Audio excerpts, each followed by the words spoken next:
Greetings and salutations, everybody. Welcome to the best damn movie-related show on the planet Earth, the John Campea Show, coming from right here on my YouTube channel. I'm, of course, your host, John Campea. It's an awesome honor and privilege, as it is every day, to have you, my international friends, joining me as we get together to talk about our favorite things in the world, movies, movie news, a little bit of television here and there as well, all the good stuff. And speaking of good stuff, joining me here today on this Thursday is one Chris Carr. Chris, how are you doing? I'm doing so good. I got Disney Plus this week, so this is the first time I'm interacting with a human, basically. This is incredible. So let me ask you this. Mm-hmm. I'm going to go out on a limb and guess that the very first thing you watched was Mandalorian. Yes. Okay, because that seems to be everything. Yeah. What was the next thing you watched? Noelle. You did? Yeah. I reviewed Noelle yesterday. I thought it was cute. I thought it was horrible. And I love Christmas. Yeah. And I love Anna Kendrick. And I love Bill Hader. And I'm really starting to like Billy Eichner. Billy Eichner, yeah. I'm really starting to like him. And I thought it was terrible. I mean, we know this about me, though. I love bad Christmas movies. Yeah. As long as it's about Christmas, I'm going to watch it. And I'm still okay with it. But that's just funny. You did the exact same pattern as me. The first thing I saw was Mandalorian. Next thing I watched was... It's the way to go. Was Noelle. Well, listen, guys, we're glad that you're here to join us today. And we have a whole bunch of things to talk about, including Witcher. Hasn't even started.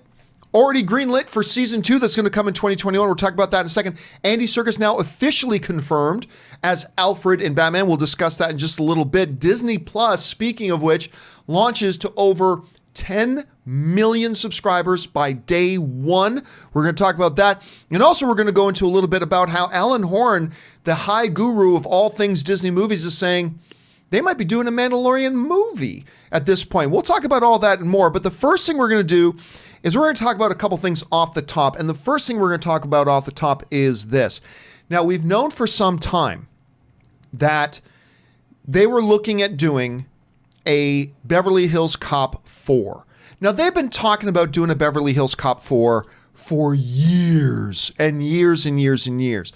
But in recent days, those talks have gotten a lot more, in recent days, like the last year or so, those talks have gotten a little bit more, let's say, firmed up. Okay, it looks more like it. And then especially with My Name is Dolomite and then Coming to America 2 coming, it really looked there was some momentum. Well, it is still coming, but it's not going to come where we thought it was going to arrive. You see, now, according to stories, it looks like Paramount, for the third time, is licensing their film, the rights to Beverly Hills Cop 4. They've licensed it to Netflix.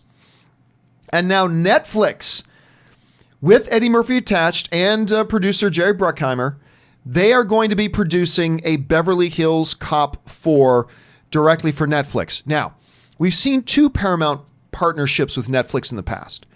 One was the absolutely dumpster fire of a movie known as Cloverfield blah, blah, blah. The Cloverfield Paradox? Paradox, yeah. That's it. Ugh. Cloverfield Bag of Shit. That was the name of it. A truly awful movie that made us all go, oh, that's why they dumped it on Netflix. Okay. Then they made another deal for Annihilation. A pretty good movie, but that nobody was going to see in theaters, and it didn't actually do very well for them. This one is interesting to me. I would not have guessed that, especially like a part 4, and a movie that, because of all the recent Eddie Murphy, let's call it excitement at this point, it's not one that I would have expected to hear them going to Netflix. So according to the story that's in Deadline, they've got, it is a one-shot film deal with a studio option for a second film, and that's it. And then wherever they go with Beverly Hills Cop, if anywhere after that, is up for grabs again. Chris, you hear about this. Does this surprise you, or should it not surprise us at all? And does it make you more excited, less excited? Does it not move the needle at all? How do you see this? I mean, frankly, it doesn't really move the needle for me personally, because it's kind of like Coming to America 2 for me. It's oh, this is happening. Okay. All right. We are very excited about Eddie Murphy. My Name is Dolomite. Great. I love that film. I thought that was really so fun.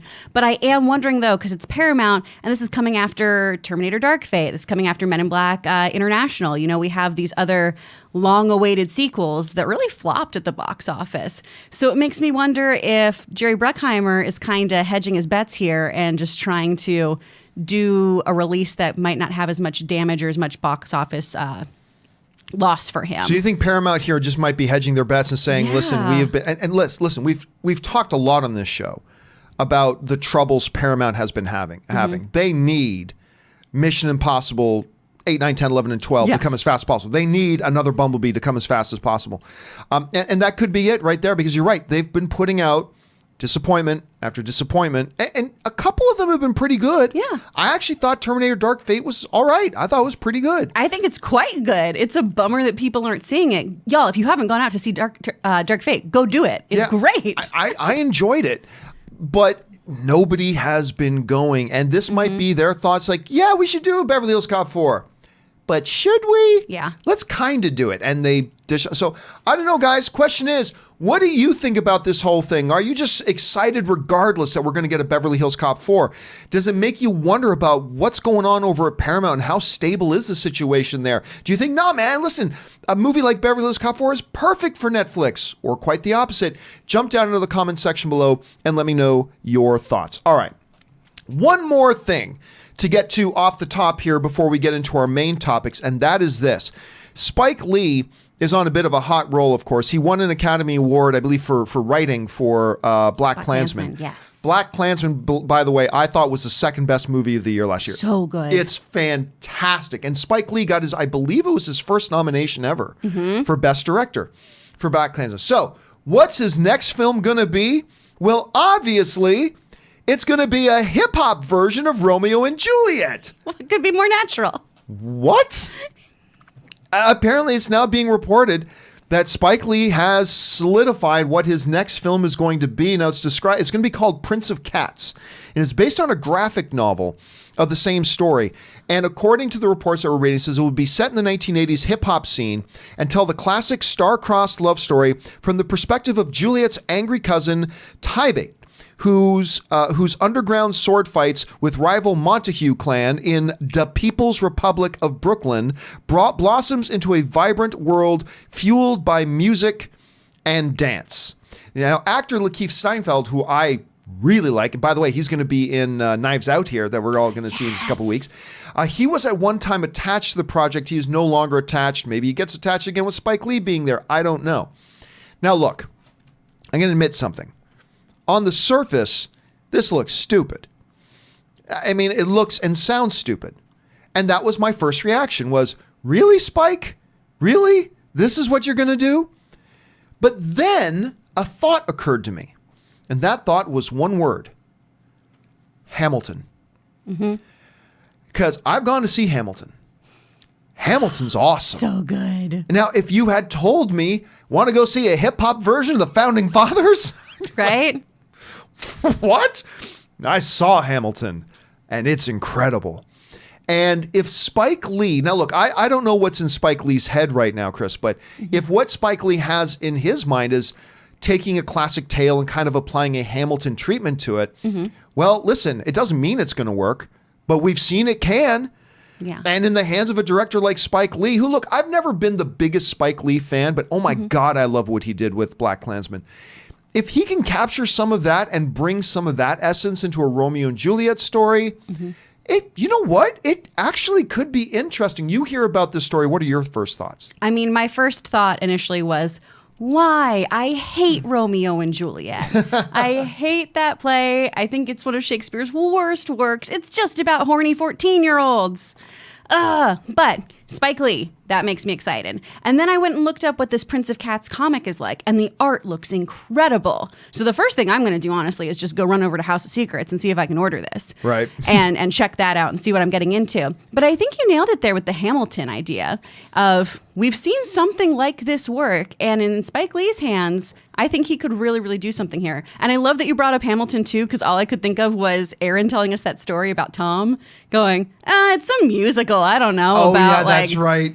It's about democracy in the United States. I don't want to go see them rap. I think it's so funny. But I think it has potential. I'm cautiously optimistic. Yeah, I think that's exactly where I'm at now, too. When I thought about that, it's like, okay, now I'm cautiously optimistic. By the way, just some of you might be wondering, hey, it's Thursday. Why isn't Erin here? Yeah. Now, I don't know if she's allowed to say what it is. But she vagued on Twitter. Okay, so we'll be vague, too. So, but Erin booked another TV show. So she's off shooting another TV show, so she couldn't be here today.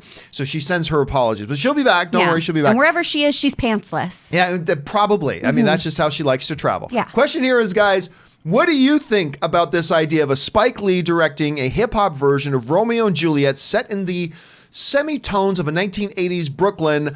I soured on it at first, but the more I think about it, the more I'm warming up to it. How do you guys feel about it? Jump down to the comments section below and let me know your thoughts. All right. With that stuff down, guys, let's move on to our main topics today. And how do we select our main topics here on the John Campea Show? Well, see, it's really rather simple. You guys come up with the main topics by simply going over to www.thejohncampeashow.com/contact. Once you get there, you're going to see a form. Fill out the form with your topic or question. Pay attention to the instructions, guys. Keep it to 90 words or less. And if you're going to quote a report, say where you got the report from. That's very important. But once you fill out the form, hit submit, and then maybe, just maybe, you might see your topic or question featured here on the John Campea Show. All right, with that down, let's get on to the first main topic today. And our first main topic today gets sent in to us by Alex Pitt, who writes, word has just started circulating that The Witcher has been renewed for season 2 and it will be released in 2021. We are still over a month away from the first season coming to Netflix. So does this just point to the fact that we are in for something special on December 20th? Thanks and have a great day. All right, thanks a lot for sending that in, Alex. And yep, it's been announced. It's not rumor, it's not speculation, it's official. We are getting a Witcher season 2 already before the first season has even debuted. This is a report that comes to us from The Wrap, which writes, ahead of its series debut on December 20th, The Witcher has been renewed for season 2 at Netflix, the streaming service announced on Wednesday. The second season of the Henry Cavill-led fantasy series, and we won't have to wait too awful long for it, will begin production in London in early 2020 for a planned debut in 2021, according to Netflix. Like the first season, season 2 will also consist of 8 episodes. Now, one of the really cool things about this, which has been, maybe it's not all that important, but it's kind of been a pet peeve to me, is it bothers me greatly when a studio has something coming and they don't show confidence in it. Mm-hmm. Now, look, you also got to be smart. You got to be strategic, but it's also really good when you can show some confidence in something. For them to say to me, listen, we like what we've got in The Witcher so much. We think the show we have produced is so good. And we are so confident that the audiences are not just going to like it, they're going to love it. We're already scheduling production for season 2. We've already signed the contracts. That's how much we think and how good we think season 1 of our show has turned out to be. And listen, sometimes it's a fool's errand to show blind confidence in something. I understand. But it gives me as an audience, because one of the things I always say, Chris, is that if you, talking to studios, if you don't have confidence in your product, why should I have confidence? Yeah. You're not going to release the review embargo till a day before the movie comes out? Well, if you're not going to show any confidence in it, why should I have any confidence in it? And I think this does say something. Now, does this guarantee that this Witcher show is going to be awesome? Obviously not. But clearly, the studio at least thinks, man, we've made something so good here. We know people are going to like this. Let's get the wheels in motion. Let's be ready for 2021. I think this is nothing but a positive sign. I'm excited about this. Give me Henry Cavill and that chiseled chin of his, and let's see him swing a sword around. I don't know, Chris, am I getting too enthusiastic about that? Maybe it doesn't mean that much. How do you see all this? I don't think you are at all. I am proud of your level of enthusiasm. We're at the same level today. I remember when I first started here, gosh, what, in June? This was one of our first topics was, do you think Witcher's going to be a water cooler show? And obviously Netflix really believes in it and thinks we're all going to be talking about it. And that's a great sign. Plus, this franchise has so much material to work with. There's 2 short stories. There's 5 novels. There's 3 video games. There's 3 comic book series. There's so much material out there. So Netflix isn't going to be wanting for substance. You know, it's not going to be something where it's, oops, no, we ran out of books.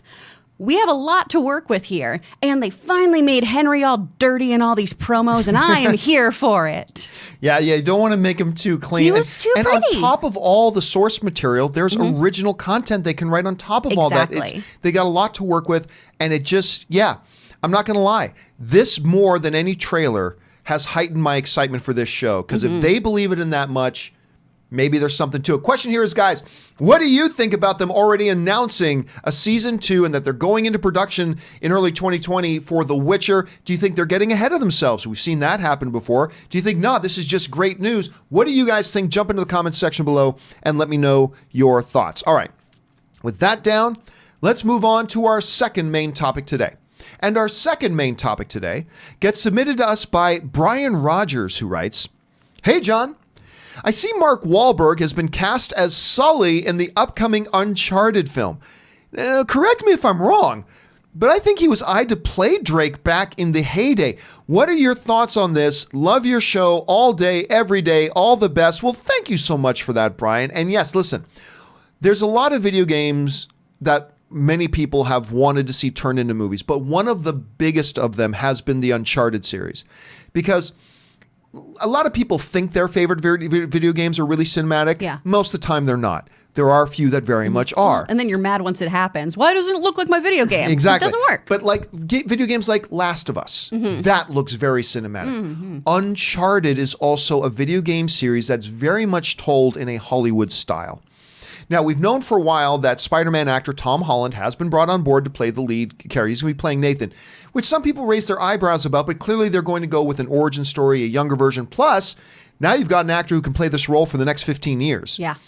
If this turns into a franchise, is what they all want to do. This thing, he can play this role for 15 years. But you're right. You're not wrong.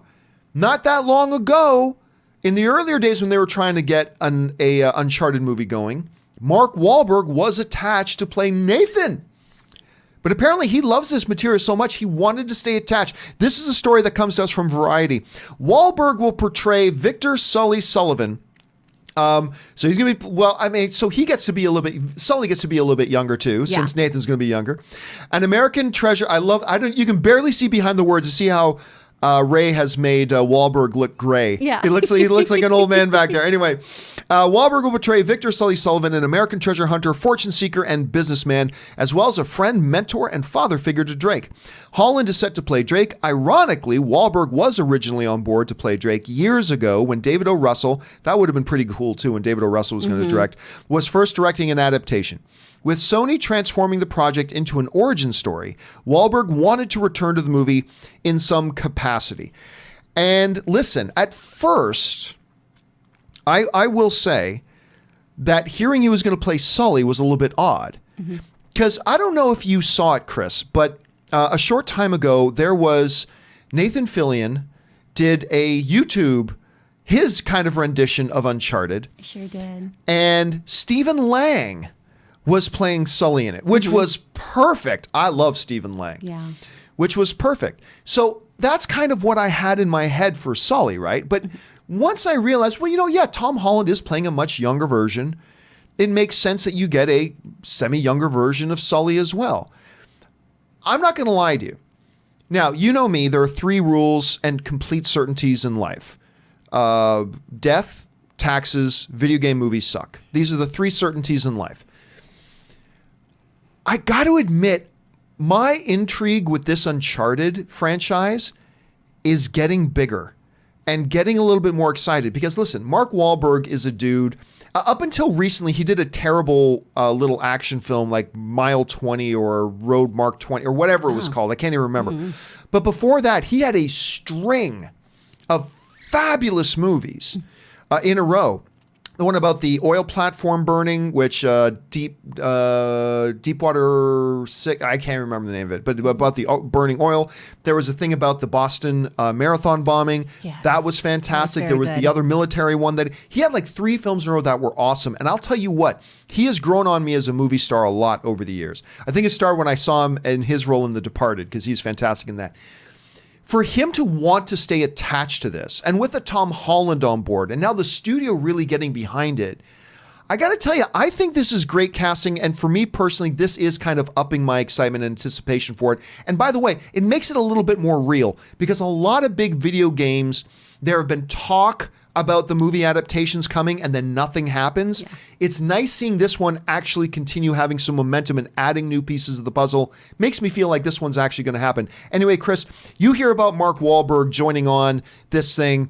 Good move, bad move, good for him, bad for him, good for the movie, bad for the movie. How do you see it? Well, first of all, how could you not like Rampage the movie? Gosh, that one was great. With Dwayne "The Rock" Johnson? Yes. Was Mark Wahlberg What? wasn't Oh, in that? no, I'm just saying video game movies. Oh, there you go. But, So hey, listen, it's a listen. giant monkey smashing stuff. I will say this about Rampage. That movie was better than it had any business being. Absolutely. It is not great cinema. No. But it was better than it had any business being. I It's will fun. give Rampage that. But I think this is good for Mark Wahlberg. And also, can you imagine Marky Mark rocking that Sully stash? I think that's going to be choice. He's gotta do the stash. He's got to do the stash. But I also think if they let him be himself, let him really lean into his strengths. Let him do a Sully who's very Southy. You know, let him really inject a lot of his own personality and his own traits into this character, then I think we can do something here. I'm still on the fence about Tom. That's the one that still makes me nervous. But this younger Sully makes a lot of sense, and I can see how this dynamic could be really, really fun too. In my heart, it's still Nathan Fillion in this, but I'm trying to be open-minded. But I think Mark could do a really, really solid job here. By the way, do you watch The Rookie at all? No, I need to, because you were talking about how good it is. I didn't get on board with it at first, and then I watched it, and I really like this show. And something magical happened because between the end of season 1 of The Rookie and the beginning of season 2, Nathan Fillion dropped like 30 pounds. Suicide Squad happened. And that's probably exactly what happened. And he dropped like 30 pounds. He's getting that DC money. He's getting shredded. And I'll say this, good Canadian kid. And I love Nathan Fillion. I do get it though, because with Tom Holland, he can be your Nathan for the next 15 years. Oh, absolutely. Nathan Fillion can't. So I get that. Yeah. But I'll just treasure the little YouTube video they did because that was awesome. Because if all you were going to do was one shot Uncharted movie, and they knew that we're not allowed to make sequels. We're going to have one movie and that's it. I probably would have been screaming from the rooftops too that they got to get Nathan Fillion. But the younger choice makes sense. It totally does. I'm just, and a with little Wahlberg heartbroken. follows along that line as well. Question is, guys, what do you think about the addition of Mark Wahlberg to this? I actually think it makes sense. And if you're going to go with the younger Nathan, I think this one works, and you can age up Marky Mark a little bit if you wanted to. I think it's a good addition. It makes me a little bit more excited, and it makes it feel like this movie is actually happening and moving forward. But maybe you feel the opposite. Tell me why. Jump down to the comment section below and let me know your thoughts. All right. With that down, let's move on to our third main topic today. And our third main topic today gets sent in to us by Matthew Kircher, who writes, so, we all knew that Andy Serkis was in talks to play Alfred in The Batman. Matt Reeves has now officially confirmed it on his Twitter that Serkis will be playing Alfred. I think this is fantastic casting.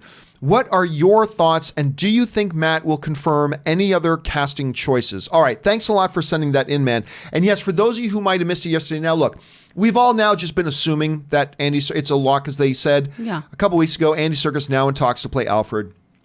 9 times out of 10, once an actor gets to the point where they're now in talks for the role, 9 times out of 10 it works out. But like we saw with the Jonah Hill situation with the Batman, it doesn't always work out. So it's really nice to hear, and you're right, Matt Reeves did get on his social media and confirm that it's a done deal. Andy Serkis is now going to be our guy. Chris, let me ask you, how do you feel now that it's a lock and it's all in there? Do you think this is a good move for Andy Serkis and the franchise? Do you think maybe this is a mistaken direction? How do you feel about it? Hell yes, this is a good move. I love Andy Serkis. I'm so hyped. Oh my gosh, everything today on the show makes me so happy. I'm into this. I think he's going to do such a wonderful job. I really, really like too when we have an Alfred who's a bit more cockney and has a bit more attitude to him, and we get to see more of that kind of military background he had as opposed to just, a doting butler and father figure. And I really feel like Andy's going to be able to bring kind of some grit to this, which I know a lot of times we talk about DC being a little too gritty, a little too edgy kind of situation. But I think here, this could really, really work. And I'm excited to see his dynamic with Robert Pattinson. I feel like the two of them would have some really great chemistry on screen. The reason I am very excited about this, besides the fact that they're getting a talented actor, when you look at him, though, and look, I could be way off base on this. I could be way off base. My dream scenario here, and I try not to be one of these stupid guys that writes the movie first in my own head and then hopes that they do it on the screen the way I write it in my head. I don't want to do that. But I got to admit, I'm catching myself doing a little bit because when you look at the way he plays Claw in like Black Panther, particularly, like he is, first of all, Andy buffed up. Just look at his face and his neck. I mean, he looks strong, right? And he's this menacing badass. I love the iterations of Alfred in the comics and when they touch on it some little times here and there in different ways. I love a badass iteration of Alfred. Exactly. This is the man who raised Batman, you know? And so I've always thought I want to see more of an edge. And while I'm not a huge fan of the Gotham series, one of the things that I really enjoyed about Gotham was their Alfred. Alfred in that, he's the man who's like, all right then, Master Bruce, we're going to see what you can do. And and he punches Bruce in the face. I said, he's punching a child. He's turned him into Batman. He's punching Bruce Wayne. It's fine. It's all good. It's all good. He's Batman. If that's, and there's a huge if, and I have nothing to base this on, but if that's the type of Alfred you're going for, then Andy Serkis is the guy. Look, there's a small bucket of actors they could have picked a name out of, and I would have been happy with any of them, but Andy Serkis is definitely one of them. So after having one of the actors drop out in Jonah Hill, it's a little bit of a relief to me to say that this one got locked down. Question here is, guys, how do you feel about the idea that Andy Serkis has now been locked down to play Alfred Pennyworth by the way, the Pennyworth show is pretty damn good too. I need to check that out still because I only saw part of that first episode. It's quite good. It's quite good. But anyway, now we've got Andy Serkis playing it. How do you feel about that? Jump down to the comments section below and let us know your thoughts. All right. With that down, let's move on to main topic number 4.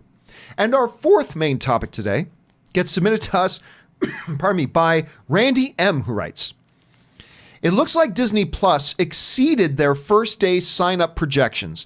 They were saying they could get upwards of 8 million subscribers after launch, but according to Variety, they exceeded 10 million subscribers on day 1. I guess that explains the tech troubles they had on opening day. What do you make of the numbers? All right, thanks a lot for sending that in. And listen, I'm going to admit something here. When I heard the initial projections from Disney of 8 million sign up, I thought that might have been a little optimistic.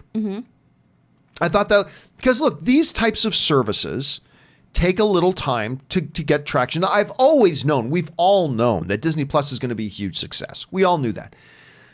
But I thought more than 8 million, like 8 million might be a little bit optimistic. So these numbers of 10 plus million on one day, I think it speaks volumes.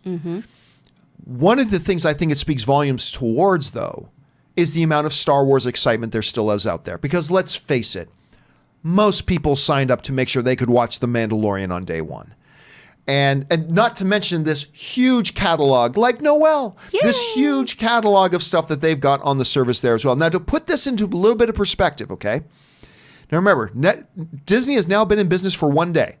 Well, these are the numbers as of day 1, okay? So Disney Plus, a little over 10 million in 1 day. Netflix, which has been around since 2007, I believe, is hovering just north of the 150 million subscriber list.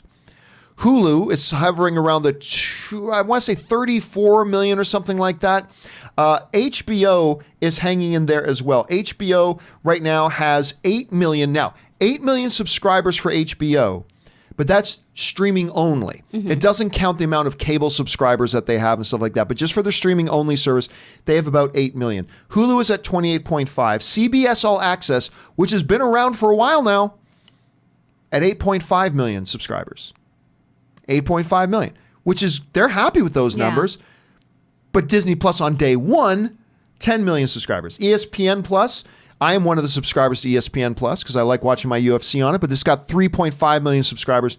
And Amazon Prime has an estimated 100 million subscribers. Now, keep in mind that Amazon Prime, also includes people who get the free shipping. Amazon Prime, the video services is thrown in with that. So how many of those people are subscribers simply for their video product? I'm not sure. But just something to keep in mind here. So Netflix is sitting at 158, but they've been around for over 10 years. Over 10 years doing this. Day 1, Disney Plus. And I'm going to tell you what. You're going to see more surges in signups as some of these other highly touted and highly anticipated series start to come out. when Falcon and Winter Soldier comes out, can you fathom like how many more people are going to sign up as well? I'm not going to say they're going to double their numbers overnight. You're going to see a big push there. And then when the Obi-Wan series comes out, whole new influx. When the WandaVision comes out, whole new influx. You know, they've got so many big tentpole projects coming, and you're going to see a surge every single time it does. This is a tremendous start. Now, there are some people, I've already had some people writing to me and say, well, Netflix has over 150. They have like more than 15 times more than they've been doing it for over 10 years. This is day one. The numbers are staggering at this point. Like I'm surprised. I guess I thought 8 million was maybe a little bit too optimistic. But anyway, Chris, you see these numbers. Are you surprised by it? You're not surprised at all? What do you think it means in the long run as well? I said it on this show. Faith, trust, and Disney Plus. I knew it. You did say it. I've been here for it. I am so like thrilled with these numbers. And also, I really thought this was going to happen. I don't know about you. I didn't experience any of the technical issues that everyone was talking about online. I did. What happened was when it dropped early, they opened it early. Not many of us knew it dropped early.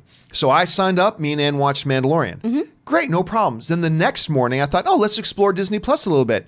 And while I could get the main front page to work, none of the individual sections would load. Like the Marvel section wouldn't load and the Star Wars section wouldn't load. But that's when everybody was now signing up. But then by the end of the day, same day, end of the day, it was all working fine for me. So they seem to jump on that pretty quick. I had smooth sailing all day. I think it's going to keep doing well. And I think they've been so smart in their release schedule too, like you touched on, is that they're playing chess while some of these other streaming platforms, I think, have been playing checkers. We're getting these trickles of things that everyone wants to see. And one of our fans even brought up, hey, is it even fair to have all these properties that are going to influence our movies, so you have to have the product? Well, you don't have to have the product right now. If you want to go see WandaVision before the next tie-in to a Marvel movie, then hey, you can try your Disney Plus free trial right around that time and see how that works for you. They're being so smart. Disney, masters at marketing, masters at advertising. They know what they're doing here, and I think we're just going to see those numbers steadily increase as these shows come out. You bring up something that was a little pet peeve of mine. Can I just address this for a second? For sure. Something that's been driving me crazy online. Yeah. Like I hate it when purely false information starts being spread across the interwebs, particularly by outlets. Yeah. Kevin Feige made a comment, and you were just alluding to this. This says, there are going to be things that happen to our characters in the shows, and those changes will be reflected in the movies. Which is no big deal. Yeah. From that, people have been running headlines.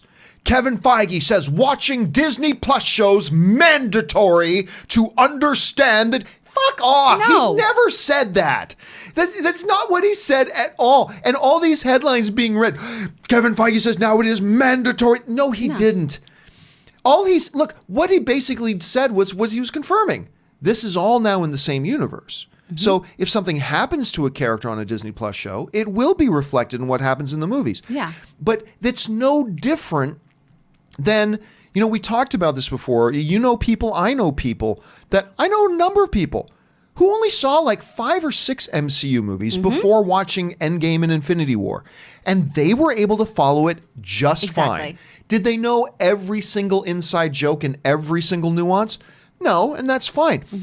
You don't need, people were spreading this narrative that Kevin Feige was saying, you'll never understand what's going on in the movies unless you watch the show. That's not what he said. He basically confirmed they're all in the same universe now. So yes, if Wanda loses her left arm in the show, then when we come across her next in the movies, she will be without a left arm. Yeah. And all it's going to take in the movie is like, man, Wanda, I heard you lost your arm in that battle with so-and-so. Yes, I certainly did. And now you're all caught up. Now you're all caught up. But it just drives me crazy when these false narratives are going to, it frustrated me to no end. Anyway, there's all that. But anyway, guys, sorry, I just vented there for a second. What do you guys think about this? Maybe you were thinking that, oh my gosh, I thought Disney was going to open with 50 million subscribers on day one. Maybe you thought I was expecting 5. Maybe you thought 10 is exactly where it'd be. What do you think about this opening? I think it's an incredible start for day one.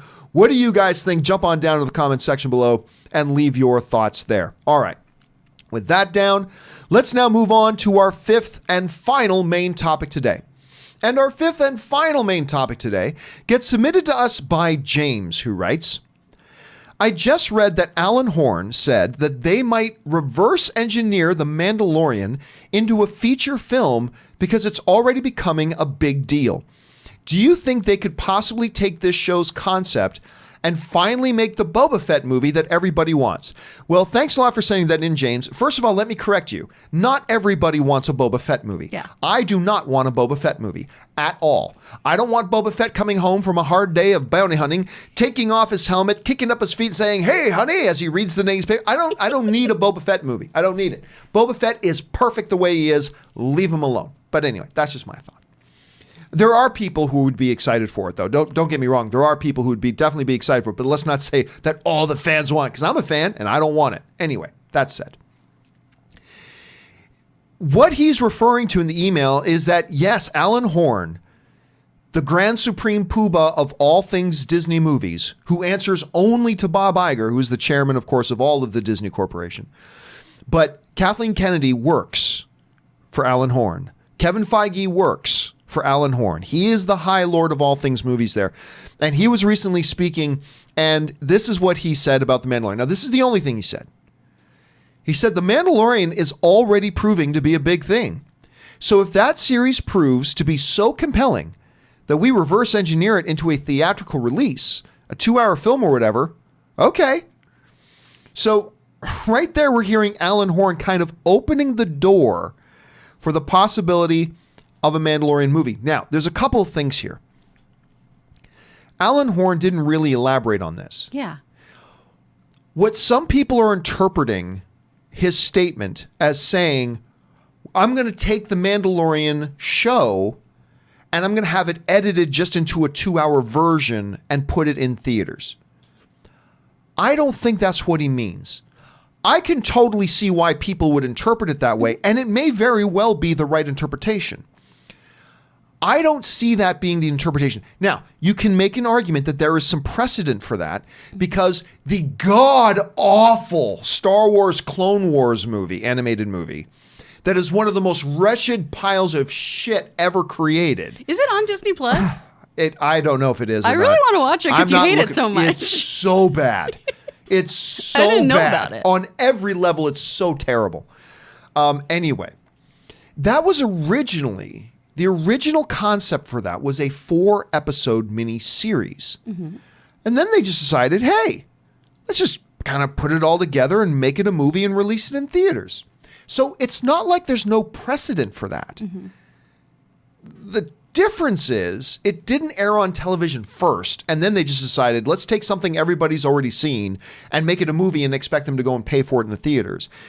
So that's why and I could be dead wrong on this, but my interpretation of Alan Horn's comments is not, let's take the existing series, which everybody's going to have seen already, for free, I mean, if they're Disney Plus members, and edit that 8-episode thing down to 2 hours and just put that on the big screen and expect people to buy tickets for it when they can just go and watch it on Disney Plus for that.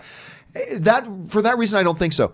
Although, again, I can totally see when you look at Alan Horn's wording, I can totally see how people would interpret it that way, and maybe that is what he's saying. Mm-hmm. I don't understand why he'd be saying that, but that is what he could be saying.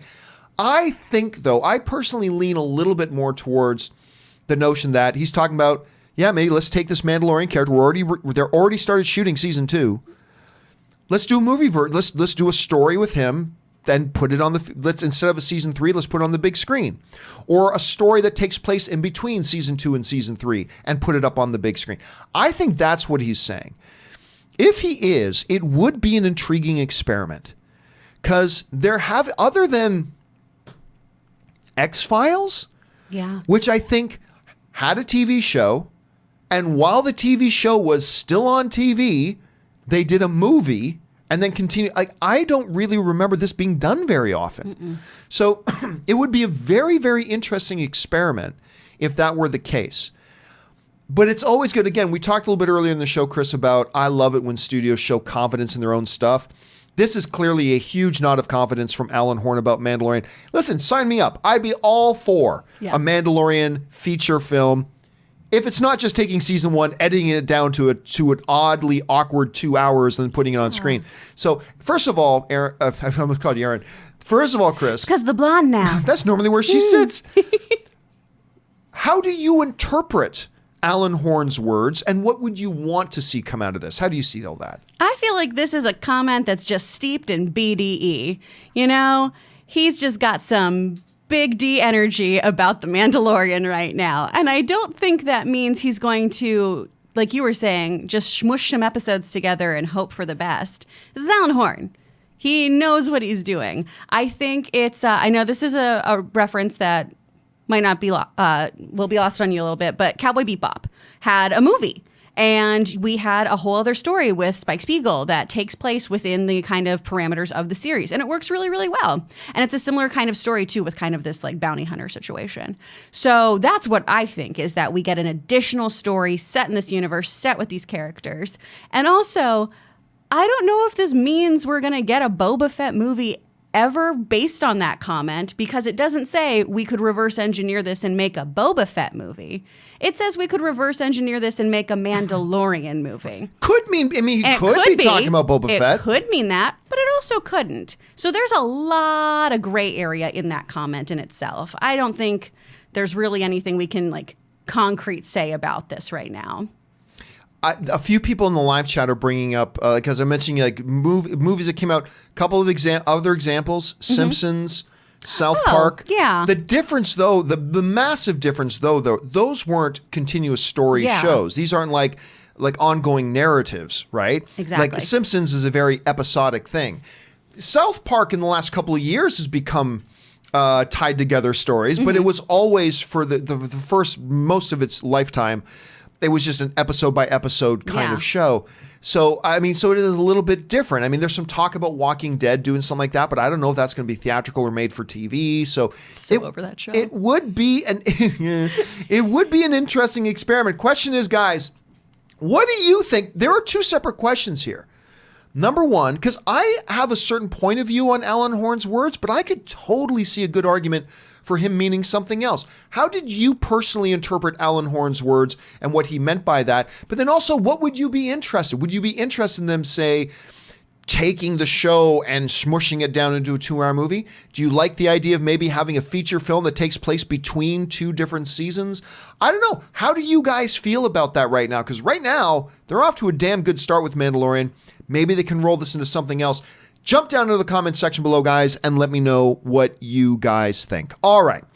With all that down and out of the way, guys, we are now going to take just a short break for a couple of minutes and then come back and get to your live questions. You guys have been firing in a ton of them, and we're going to get to those in just a few minutes. So hang tight. Don't go anywhere. We will be back in just a few minutes.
are back. Thank you guys for your patience as we, stretched our legs a little bit, refilled our drinks and all that kind of stuff. Hey, listen, a couple of things here I wanted to mention. I meant to mention this earlier in the show. Some of you who are regulars on the channel, you may have noticed that yesterday there was no The Weekly Hero. Yesterday, of course, is Wednesday. We're supposed to do The Weekly Hero on Wednesday.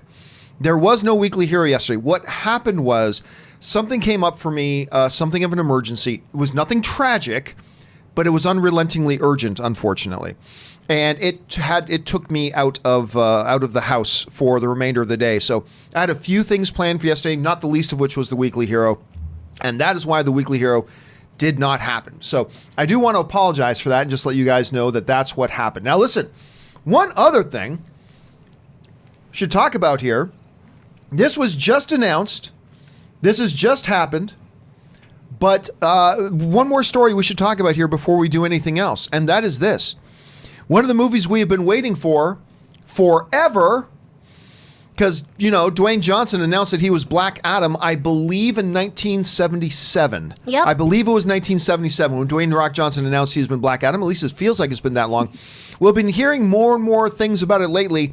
Dwayne Johnson has now gotten on social media, and he has proclaimed that the movie is indeed happening, and he's even saying they've got a release date. This is, of course, his social media post that he has just recently put up that's on there, which I believe is a collaboration between the fandom's national treasure, Boss Logic, and apparently Jim Lee. He goes on to talk about how important superheroes are to him and all this kind of stuff and why he loves Black Adam. I'll let you guys read this social media post on your own, but it ends with December 22nd, 2021. They are now saying they've got a release date. Now, I believe this means, and I could be off by a year or two, that it will be 7 years from when they announced Dwayne Johnson is playing Black Adam. And I'm not kidding. I believe it's going to be 7 years from when they announced Dwayne Johnson as Black Adam to when he's actually going to play him. I might be off by a year, but I believe it's like 7 years. So huge news here about that. And this is, of course, coming from the website Cinema Blend. The Rock has now announced when Black Adam is coming out. So talking about the tangibilization and moving forward with their stories and all that kind of stuff, we've got it here now, December 22nd, 2021. Now, listen, I'm not going to lie to you. This is a project I have been super excited about from the day they announced it. Like, look, I'm a big fan of Dwayne "The Rock" Johnson. He is one of the last, not the last, but one of the last few movie stars. He's one of the few guaranteed draws. Not that every movie he's in is going to make money, but every movie he's in is going to make more money than it would have if he wasn't in it. That's just a truth about Dwayne. Rampage is a great example of that. That movie should have made 47 cents at the box office, and it ended up making hundreds of millions of dollars. That's because The Rock was in it. But I love the idea of him playing Black Adam. Plus, the other thing that makes me excited about this is this kind of confirms that the whole Shazam thing is continuing, because Shazam was all sorts of awesome. I love that movie. And it broke even, but breaking even doesn't guarantee your future as a film franchise. They have already confirmed that if we move forward on this, yes, Shazam and Black Adam are going to be connected and blah, blah, blah. So then moving forward with Black Adam, I believe confirms we're going to get a continuation of Shazam as well. So I look at this, Chris, and I see a lot of things to be excited about. I'm stoked. You're looking at this. Are you surprised they made the announcement? Were you expecting something like this at this point? Do you think this is a good move for them? How do you see it? I was surprised because I was starting to think this was going to be like a Flash situation, which also maybe means there's hope for the Flash movie. If it takes 7 years to do this, maybe that's just the pipeline we're working with right now. And I think you just really, really nailed it. What I'm so excited about, too, is that we get more Zachary Levi. We get more of that Shazam, because I adored that movie. I thought that was so well done. It was such a great story about not only superheroes, but family. And I'm really excited to see these two stories come together. And I'm really looking forward to The Rock doing this, because he's been so excited about it. It's really great when you have an actor who is so stoked about the role they're taking on, and somebody who's really, really been going after this for years, too. I think it's going to be a really, really great passion project that's going to come together nicely. Yeah, I'm excited about this. Now, obviously, we'll probably get more information in this in the days and weeks ahead. But once again, for those of you guys just dropping in right now, Dwayne Johnson has announced via his social media that Black Adam is actually happening, and they have now a release date and a prime release date, an Aquaman kind of release date, December 22nd, 2021. Let's see if it actually happens. Anyway, all right, guys, listen. With all of that down now, let's now get on to the most important thing here, and that's taking your live questions and the things you guys want to talk about. So let's jump over there right now. And our first question comes to us from, I can't think of a good username, who writes, did you hear the Rise of Skywalker test screenings were off? Okay, hold on a second. Can I just address this for a second? And let me just go, because let me pull a screenshot of this. Hold on a second. There is, again, you remember how a little bit earlier I was talking about how it drives me nuts when all this fake, all you have to do is look at it for a split second to know it's not true. Information, hold on a second, I'm getting it here now, goes around and, okay, hold on a second, just gotta snap it here. Okay, and it's in. Great, so I'll get to this in a second.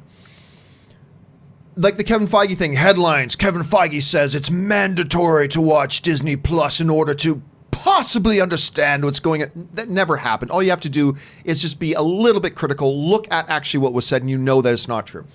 There has been this absolute utter bullshit story going around, and it disheartens me how fucking naive and I'm one of the principals of this, by the way. I catch myself being this all the time. You and I, film fans, how unbelievably fucking naive we can be, and how uneducated we are, and how we don't even bother looking beyond a headline and all this kind of stuff. There has been this bullshit, nonsensical story flying around. By the way, not on any of the credible sites. Like, not Variety, not The Wrap, not Deadline, not The Hollywood Reporter. There's been this nonsense story going around that, did you hear that there was test screenings of the Rise of Skywalker, and they were terrible, and they showed the audience 3 different cuts. No, they didn't. No. One from this person, one from this, and one from George Lucas himself. They had George Lucas come in and do this, and one of the things that I've always told people, remember when there was a story, I think it was Justice League. Remember there were stories going around? There was a secret test screening of Justice League, and it got standing ovations. And I said, guys, don't believe it. Don't ever believe any of these stories you hear, unless you hear it from the directors of the films or the studio themselves, which very, very rarely happens. Don't ever believe these bullshit anonymous, did you hear what happened at the test screenings? It's always a lie. It's a lie. I don't care if you're hearing that there were standing ovations for Justice League. Bullshit. Remember the one about Wonder Woman? Remember that? There were all these headlines flying around. Oh, did you hear? Anonymous ButtRip725 wrote on Reddit that there was a secret test screening of Wonder Woman, and everybody booed at the test screening, and it's a complete, utter fire disaster. And that was bullshit. It wasn't my strongest username, but you know. It's not the best username you've ever come up with. It was total bullshit. Yeah. Don't buy into this. Now listen, Star Wars The Rise of Skywalker could be the worst film in cinematic history. It very well could. I haven't seen it. I don't know if it's going to be, Return of the Jedi, or I don't know if it's going to be the Clone Wars movie. I have no idea. It could be the greatest movie in the world, could be the worst piece of garbage we've ever seen. We'll know soon enough. But I don't care if you hear a report saying the test screenings of Star Wars were the highest rated test screenings of all time. Don't believe it. Don't believe it. And by the way, this is what I was trying to go and get a screen capture from. When you trace the source, I always tell people, when you see these stories out there, look for where the source was. Not where did you read it, but where you read it get it from? Okay? Where you read it get it from? And I'll tell you where it comes from. It comes from this guy who might be, I've never heard of him, but he might be fantastic. I'm a tiny YouTube channel. Most people have never heard of me, so just because we've never heard of him, that doesn't mean anything bad. But this guy from this little YouTube channel, and remember, mine's tiny too. This little YouTube channel that I've personally never heard of, but that's fine. called Doomsday DVD or something like that. And this is the screenshot. This is how he does his videos. And it might be a great YouTube channel. I don't know. I'm not saying anything negative about the channel. But what this is where all this story, see this right here? This is where all of these stories are coming from. It's from this video that this guy made who claims that I have a source who told me, and then all the information that's been going around. Now, even he said in his own video, I have no idea if any of this is true. No, which is exactly what he should say. But that's the source that everyone is feeding back to their sites? Yep. What the hell, guys? This is the source that everybody's now going back. Now, let me make something very, very clear.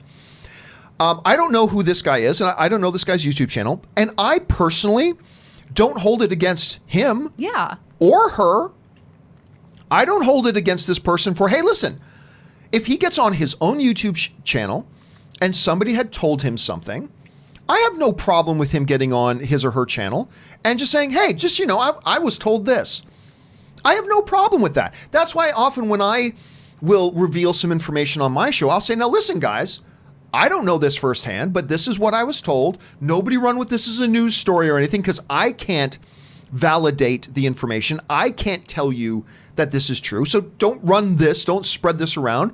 I'm just telling you what I was personally told, but it might be true. It might not be. That's exactly appropriately what this guy did. He got on there, guy I've never heard of. Most likely you've never heard of him either. Got on his YouTube channel, made this claim, said, I heard this from a couple of people. Who those people are, I have no idea. And then he said the exact appropriate thing. He goes, and listen, I have no idea if this is true or not. I have no idea if this is true or not. I can't validate this. I can't say it's true. I'm just telling you I've heard it. And from that is where this whole thing started running. Mm-hmm. And that is where this whole thing started coming from. Guys, please don't be so fucking naive. Please don't. And again, I'm not sitting here saying that this movie's going to be good. Yeah. I have no idea if you guys know I've not been overwhelmed with the trailers. I've got some concerns going to it. This could be the worst film in cinematic history. It may very well be. But even if it is, it's not because, Limp Dick 75-4 sent an anonymous email to a Reddit or some random YouTuber and please stop disseminating this stuff. Please stop. And I don't care if something comes out tomorrow saying the next Star Wars movie is the greatest thing in the world. Ignore it because it's not true. It's not true. That's not how these test screenings work.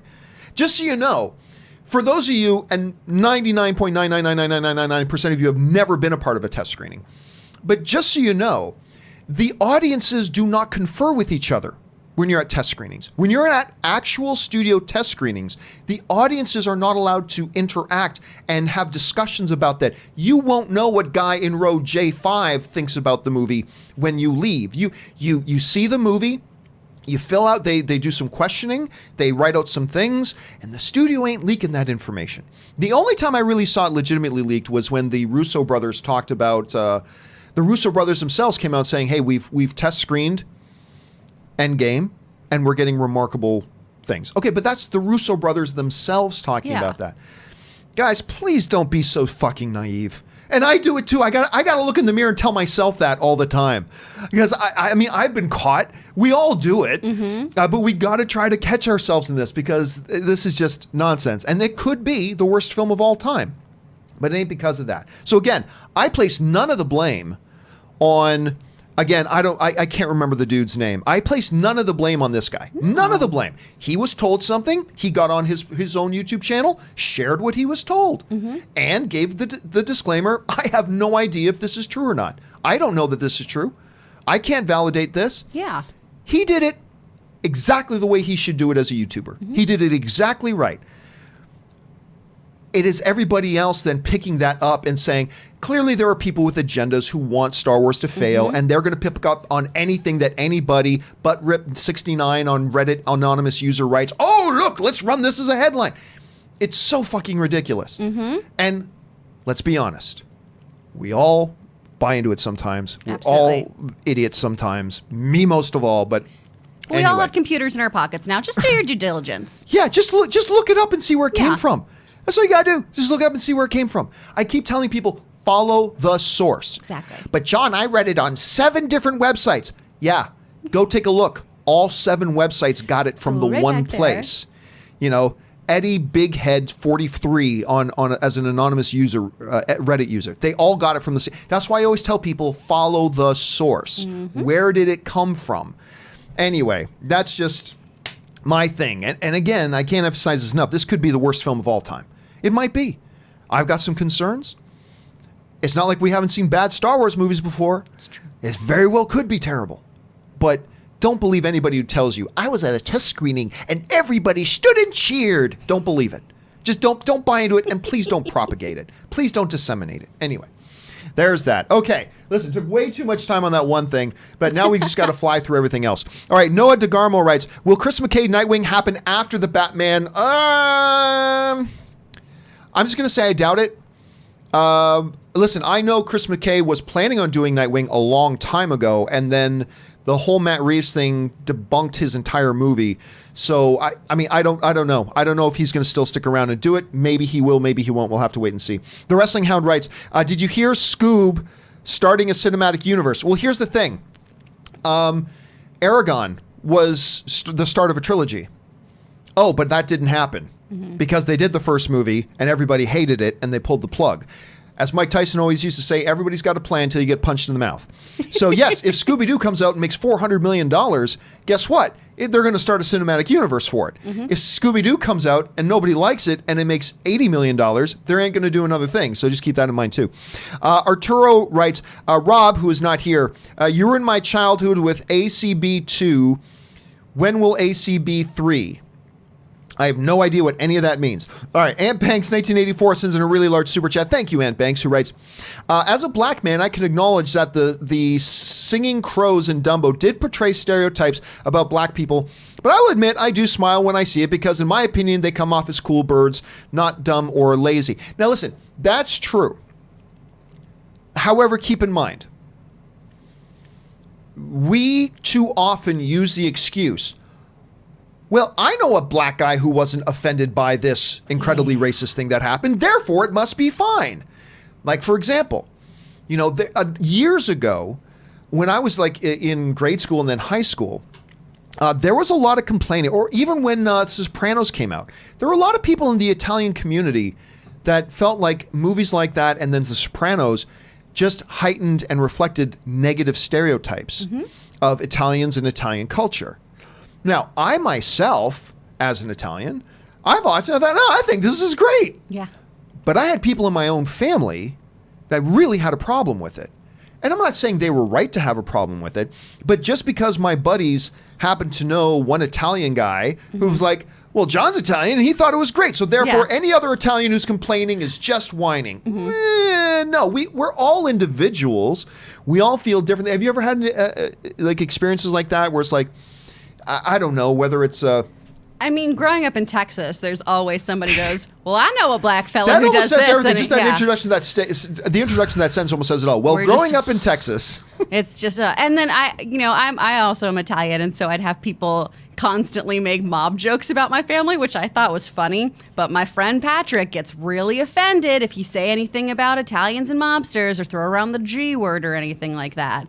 And so we don't get to decide what offends people. That's what happens at the end of the day, too. So whether or not we're offended by it or we know someone who wasn't offended by it, sometimes it's just the better call to get rid of something, especially if it kind of is reflective of minstrel culture, like the birds were there, which I don't think we need to see a whole bunch of in this day and age. I've been very consistent with my whole opinion on that. It's like, so apparently they've left it in for Disney Plus with a disclaimer at the beginning of saying, hey, this movie has some scenes that reflect completely obsolete cultural mentalities and blah blah blah, and antiquated cultural mentalities, which is fair. And like I've always said, I personally, if I was in charge of Disney Plus or whatever, I leave that stuff in because it is what it was. And I put those disclaimers on. But at the same time, were I to get, say, outvoted in the boardroom and other board members and other executives voted that, no, we just think we don't want to intentionally hurt people. And we think this material, we've been told that this material just really does not just offend, but hurt people. And we don't want to do that. Then I get that too. If it was my vote, keep it in with the disclaimers and be very sensitive about it. But I totally understand the perspective of, hey, you know what? This is a scene that doesn't, it's just causing some people to feel bad about themselves or feel like we're making fun of them for who they are. And I think we can't be so ignorant to think that, oh, no, that's not a big deal. You got to think about it. Again, I keep it in, but I understand the other perspective. But anyway, thank you so much for sharing your perspective on that, man. We really appreciate that. All right. Suthius writes, hey, guys, Mandalorian Season 2 already started shooting. Yes, they did. John Favreau actually put up a post about it with the helm saying, writing to you from the set of Mandalorian Season 2, they're already shooting it. Suthius also writes, just watch Colossal. I liked it. It's a metaphor. I liked it and its metaphor. I thought the movie was terrible. And I really like Catwoman, Anne Hathaway, and I really like Jason Sudeikis very much. And I thought that movie looked awesome. It's crap, but it has its fans. I actually know a number of good friends of mine who really like Colossal, but I thought it was really, really awful. Did you? I never saw it. I don't think you're missing much, but I'd be curious to know. A lot of people were talking. I thought the premise was really cool. I'd be very curious to know what you thought of it. Let's check that one out. Because I know a number of people who really like it. I had a very hard time getting through it. Anyway, Suthius writes, oh man, I thought it was a water truck. Oh, this is from Avengers, or from Captain America. As the truck explodes towards War Machine, Cap's reaction and the look he gives Scott afterwards is priceless. It absolutely was. And just another reason why I think that scene is one of my favorite scenes in all of comic book movies. Just that whole airport thing was fantastic. It's a good observation, Suthius. All right, Catholic Jack writes, started Frasier in January and finished 11th season yesterday. Best finale ever. It was a very good series finale, actually. Love this show. Great comedy, great characters. Good night, Seattle. And the reason this is coming up now is because Kelsey Grammer has just confirmed that they're getting the cast back together again, and they're doing a Frasier reunion. And I got to tell you what, I'm not open for every show that they've done. Yeah. But sign me up to get Frasier back. I loved Frasier. Me too. And the characters are great. And the dude who played Niles hasn't really done much. Yeah, David Hyde Pierce. Yeah. And he won Emmys. Yeah, he's great. And he hasn't really... He did a lot of stage work afterwards. I saw him in Spam a lot. He's wonderful. I think he did the voice of Abe in the first couple of Hellboy movies. That's the only other thing I really remember him doing. So it'd be great to see him come back too. Absolutely. All right, next up, Suthius writes, just rewatched the Siamese cat scenes. I honestly don't see anything wrong, and I'm Asian. They're cats from Siam. Of course, they're going to have accents. Siam is what Thailand used to be called. Well, that's awesome. Again, same thing we were talking about before, Suthius. That's great that you feel that way, and that's awesome. I happen to know, actually, there was a dude who was a roommate of mine. Me and a bunch of friends used to live together, and one of them is an Asian dude, and he was very put off by that. He was very put off by that. So yeah, again, like me, I had no problem with the stuff as an Italian, but I had other Italians who were. And so it kind of goes back and forth on that. Bullet 1510 writes, love the animation style of the What If series. I'll be honest with you. I saw the previews for it at D23. It's not selling me yet. But then again, the Spider-Man Into the Spider-Verse animation style didn't work for me either in the trailers, and then it worked for me in the movie. Have you seen any of the preview stuff for the What If series on Marvel? All I've seen is the image of Captain America as the zombie. What If zombie image, which looks really, really cool, because it also kind of has like. But you haven't seen any of the footage. I haven't seen any of it. Okay, so yeah, and I saw a little bit of footage at D23. Cold at D23. That's right. John. Chris came to D23 with me, but she couldn't get into the actual presentation. You show up to a Disney event drunk at 7 a.m. Not appropriate. Murray Reich writes, I watched last night Lady and the Tramp on Disney Plus, and I thought it was really cute. Not as great as the animated classic, but I enjoyed it. Now, Rob saw it. Oh. He didn't like it so much. Okay. But Murray is not the first person to write in and to tell me that they saw it and they actually kind of enjoyed it. Honestly, that's one I would have thought you would have jumped on too. But Logan you haven't seen it. didn't want to watch it, which I was so annoyed by. And so I'm going to watch it without him. And I want to make pasta that my dogs can eat and have a really weird day and just be like, oh, that's right. You've got two dogs. Yeah, so I've they got can two like dogs. reenact they can the little do it thing. Together. By the way, they're brothers, so that might be weird. On Disney, Forky asks a question. How is it? It's very well. They showed us the whole episode at Okay. D23, Yeah. so I watched it again with Anne. Anne really liked it, so it was I'm very excited cute. about that You guys one. should watch that. All right, Murray also writes, I heard Salacious Crumb movie had terrible test screenings. Murray just so eloquently just proved the whole point. Thank you for throwing that in there, Murray. I appreciate that. All right, Matthew Grant writes, one of three. Disney Plus has all the Herbie films except the 1997 direct-to-video one. It shows how he got life and the villain using that to make Hate Bug. I don't even think I saw that one. Nope. I like not knowing how Herbie got his life. I didn't need to know. Just like I don't need to know Boba Fett's backstory. Anyway, I didn't need to know. I disowned that movie. That crap has no business existing at all. Apparently Disney now agrees. I'm so happy that shit is not there. Never thought I'd be so happy not to see something on Disney Plus. Love you guys. Well, listen, it's true. You can... Listen, I've always said that. I don't believe, Chris, that one movie can ruin another movie for you. Yeah. The other movie is still the other movie, and you can watch this movie for what it is. Yeah. It's fine. But there are things that you can do in a movie, say that this is now canon, that sours the way you look at other things. And I suppose that could happen. Now, I have not seen the offending Herbie movie. No. I've not seen. You haven't seen that one I either? don't know this one.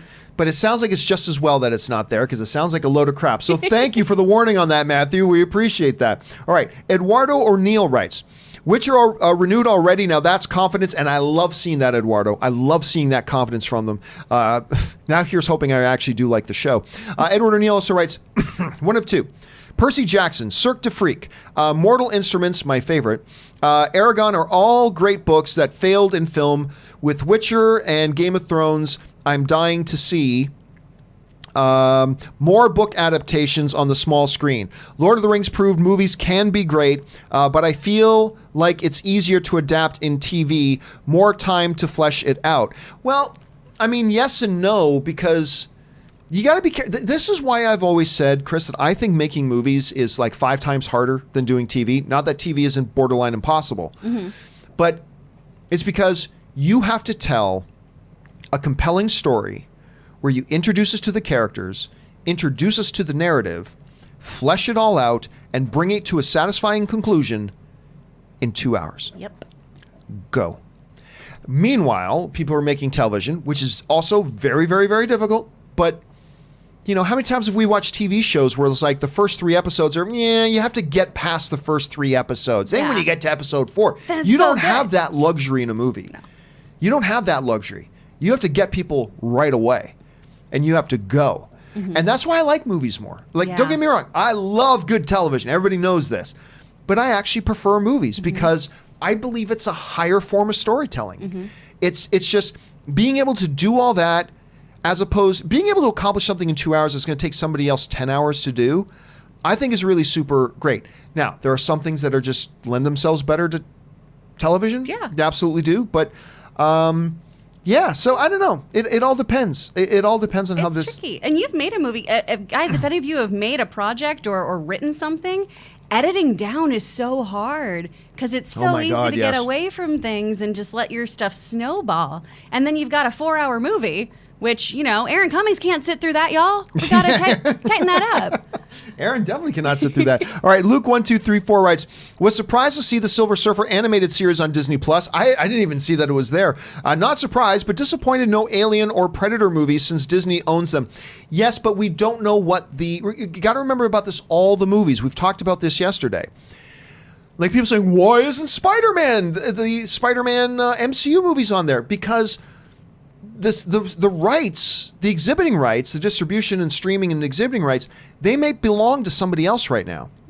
Like Disney or Fox probably already signed a licensing deal that maybe lasts till 2021 or 2022 for those films. Disney's got to honor those contracts. So there's going to be a lot of Disney films, whether they're Star Wars or Marvel or Fox films, that already are spoken for as far as their streaming rights go. And eventually, when those licenses run out, then they will bring them back in. So don't be too surprised by that. All right, Edward O'Neill also writes, Also, read Artemis Fowl. I know nothing about Artemis My Fowl. brother loved those books. I know nothing about them. A movie with an evil genius kid, similar to the kid from Umbrella Academy, could be great, but I feel like I'm going to be let down. All I know, I thought the first trailer was intriguing. Artemis Fowl. Yeah. I did, and when somebody reads me the synopsis, I'm like, okay, that kind of sounds interesting. So, but I got to admit, I don't know squat all about Artemis Fowl. Did your brother give you any gleanings about what it might be about? Just, I'm the talker. Hayden's a strong and silent. He just would read those books like just going through them like crazy. But that first trailer looked a little sinister, and I liked it. I liked the feel of it. I didn't know what was going on. Same. But I liked the feel of it. Yeah. So Hayden, if you're watching, you're probably not, because you're an okay brother. Let me know about Artemis Fowl. There you go. This is a placeholder name. Just noticed no X-Men films are on Disney Plus Strange. Again, tons and tons of movies that already are spoken for as far as licensing rights and all that kind of stuff. So don't be surprised by that. Give it a few years. Willow Yang writes, I personally didn't mind Sonic's original design that much. It was the dialogue and jokes of the trailer that turned me off. Look, he did then, and he does now, look freaking ridiculous. It looks stupid. Sonic looks stupid. The old design looks stupid. The new design looks stupid. It's stupid.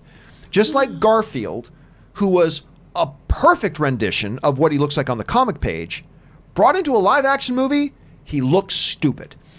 That's what I try to tell everybody when this whole thing about redesign. I'm like, look, you can redesign him all you want. He's still going to look fucking stupid. And he does. Before he looked like a nightmare, though. His teeth were so creepy. He still looks stupid. Still looks stupid. But now he doesn't give me nightmares. Before I was like, say, that looks like a little bear you would point to where you've been touched in a court of law. I don't like him. I will admit, it's an improvement. The new design is an improvement. Yeah. It's not going to make the movie one iota better. No. And he still looks fucking ridiculous. But hey, he looks better than he did. So there's that. Anyway, Angel Chang writes, South Park wasted no time making fun of Disney Plus. Oh, I haven't seen that. I have to check that out. Thank you for putting it on my radar, Angel. I'll have to check that out as well. Sam O'Neill writes, I'm sorry, but how the hell is Chadwick Boseman 41? He's 41? I remember we talked about this last year when he was celebrating his 40th birthday. Really? Chadwick Boseman's 40. And you know what? When you actually listen to the man, he sounds seasoned. He sounds like a man he's a man. He's not a boy. Chadwick Boseman's a man. I'm not surprised by it. But yeah, he's got a good skincare regimen. What's up, Chadwick? He's got a good skincare regimen, that's for sure. Superman Steve writes, John, I watched Ford v Ferrari this afternoon. Wow, what a brilliant movie. But I was hoping for a better ending. Oh, I love the ending. P.S. Aaron and Chris, you are the best. Never stop being incredibly amazing. Aw, thanks. You should tweet Aaron, too, and let her know how great she is. She would love that. Aaron loves getting nice things on Twitter. Yeah. All right, Steve also writes, fun fact, YouTube is 15 years old on February 14th, 2020. Listen, guys, it changed the game. Because I remember I was doing the movie blog at the time, and I started making videos. And it was incredibly frustrating. For those of you who were doing web stuff back in that day, you'll understand where I'm going with this. It was incredibly frustrating because you have a service provider, you have a web hosting company. And the evils of web hosting companies is that you get so much bandwidth, which means if your site is like when I would make a really popular post on the movie blog, and all of a sudden I got like 50,000 people going to the site to read this article I just wrote, the site would crash. Oh, you've exceeded the maximum number of concurrent users and the amount of bandwidth you use per much. And video killed your bandwidth. Killed your bandwidth. And it was few and far between for a while that you could find actually a company that would host your video files. And even then, you'd have to pay them a lot of money for hosting the video files, depending on how much bandwidth was accrued. It was a nightmare. When YouTube came along, I still remember I was listening to a tech podcast when they were first talking about this YouTube is now blah, blah, blah. And I was in a car with my buddy going, wait a minute. You're telling me I can make a video, upload it to this service, and embed the video in my web pages, and it's unlimited bandwidth. It can be viewed as many times as possible. See, the people who weren't around in that era don't understand what a marvel YouTube is and how much it revolutionized everything, because it was the dark ages. When he's like, okay, I can put up this video, but I have to keep it to 7 seconds because it'll kill all my bandwidth and my site will crash. Unless I want to pay $1,000 a month for my hosting, It was nightmarish. Absolutely nightmarish. So, unbelievable that it's turning 15, but thank God it's around. Thank God it's around. It's getting its driver's permit. It's getting its driver's permit. James Lockman writes, well, John, I may be late to the game, but I just started watching Lucifer. Fabulous. I'm on season 1, but what a fun and very entertaining show. Great casting. And I got to tell you what, James, it only gets better as it goes. It really does. And keep your eyes open. Get caught up for the final season because our own Aaron Cummings is going to be on the final season of Lucifer. Yeah. So keep your eyes open for that. And I'm glad you're on board with it. All right, J Meister 25 writes, is Disney getting too ambitious for their own good? I don't think so. No. I mean, look at the way they launched. They launched with a massive success and with a firm foundation of content. I willingly accept them as my overlords. I don't care. They can do whatever they want forever. Yeah, I mean, it looks like they were well prepared. And what technical glitches they had, they seem to fix them within 24 hours, and they're off and running. So, James Lockman also writes, 1 of 3. I watched Dr. Sleep twice, and I loved it. Jojo Rabbit finally gets released today here in Hawaii, and Ford v. Ferrari is out today as well. I've been waiting for these two, but I'm not sure about Charlie's Angels, which also comes out today. I may go see it, but I still want to also watch Good Liar and Midway first. Between these films and Disney Plus, this holiday season is definitely one of the best yet. And listen, I'll tell you, yes, do go see all of these movies. I am going to go see, I don't know if you saw, we were talking about this yesterday, Chris. I have not had a lot of faith in this Charlie's Angels movie. Yeah. The reviews dropped yesterday, and they're not bad.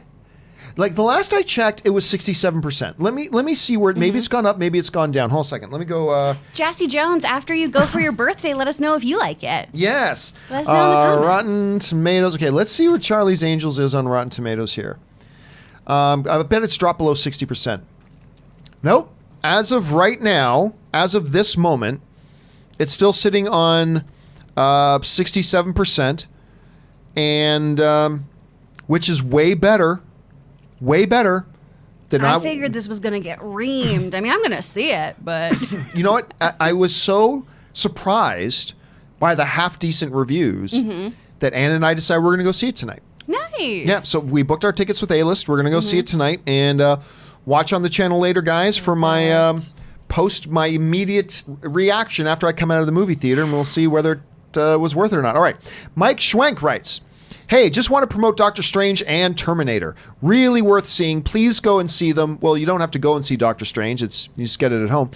Please go and see them while you're out of the house. Go buy Nice Guys on DVD. Oh, my God, Mike. Nice Guys is the poster movie for the ultimate shut up that Hollywood doesn't make original movies. Yeah. Yes, they do, and you don't support them. Because Nice Guys was a completely original film. Good.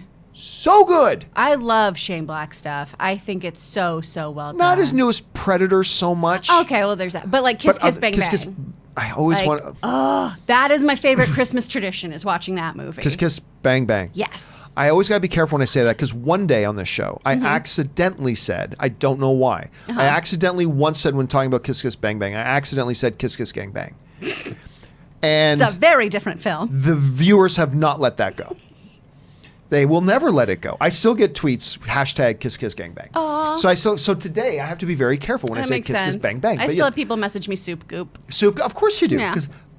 Someone made an animation. Movie. Brilliant movie, though. Brilliant movie. So good. And people didn't go see it.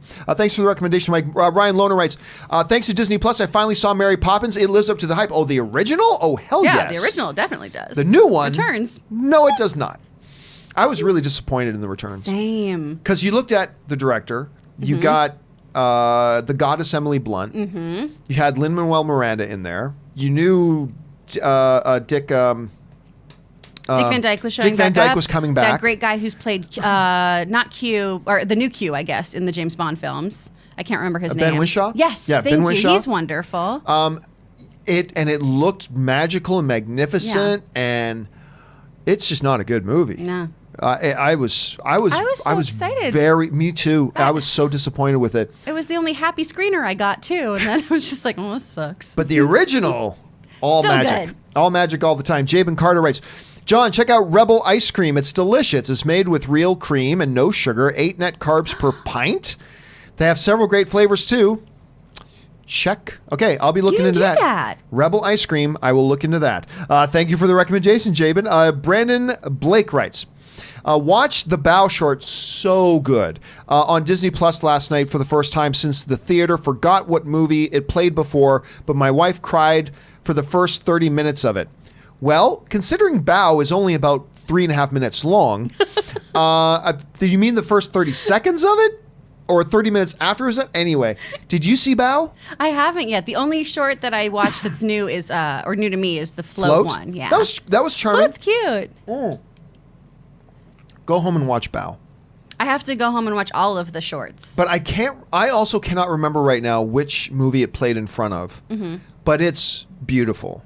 It's great. And it made my wife cry because as an Asian woman with a Chinese grandmother, it was...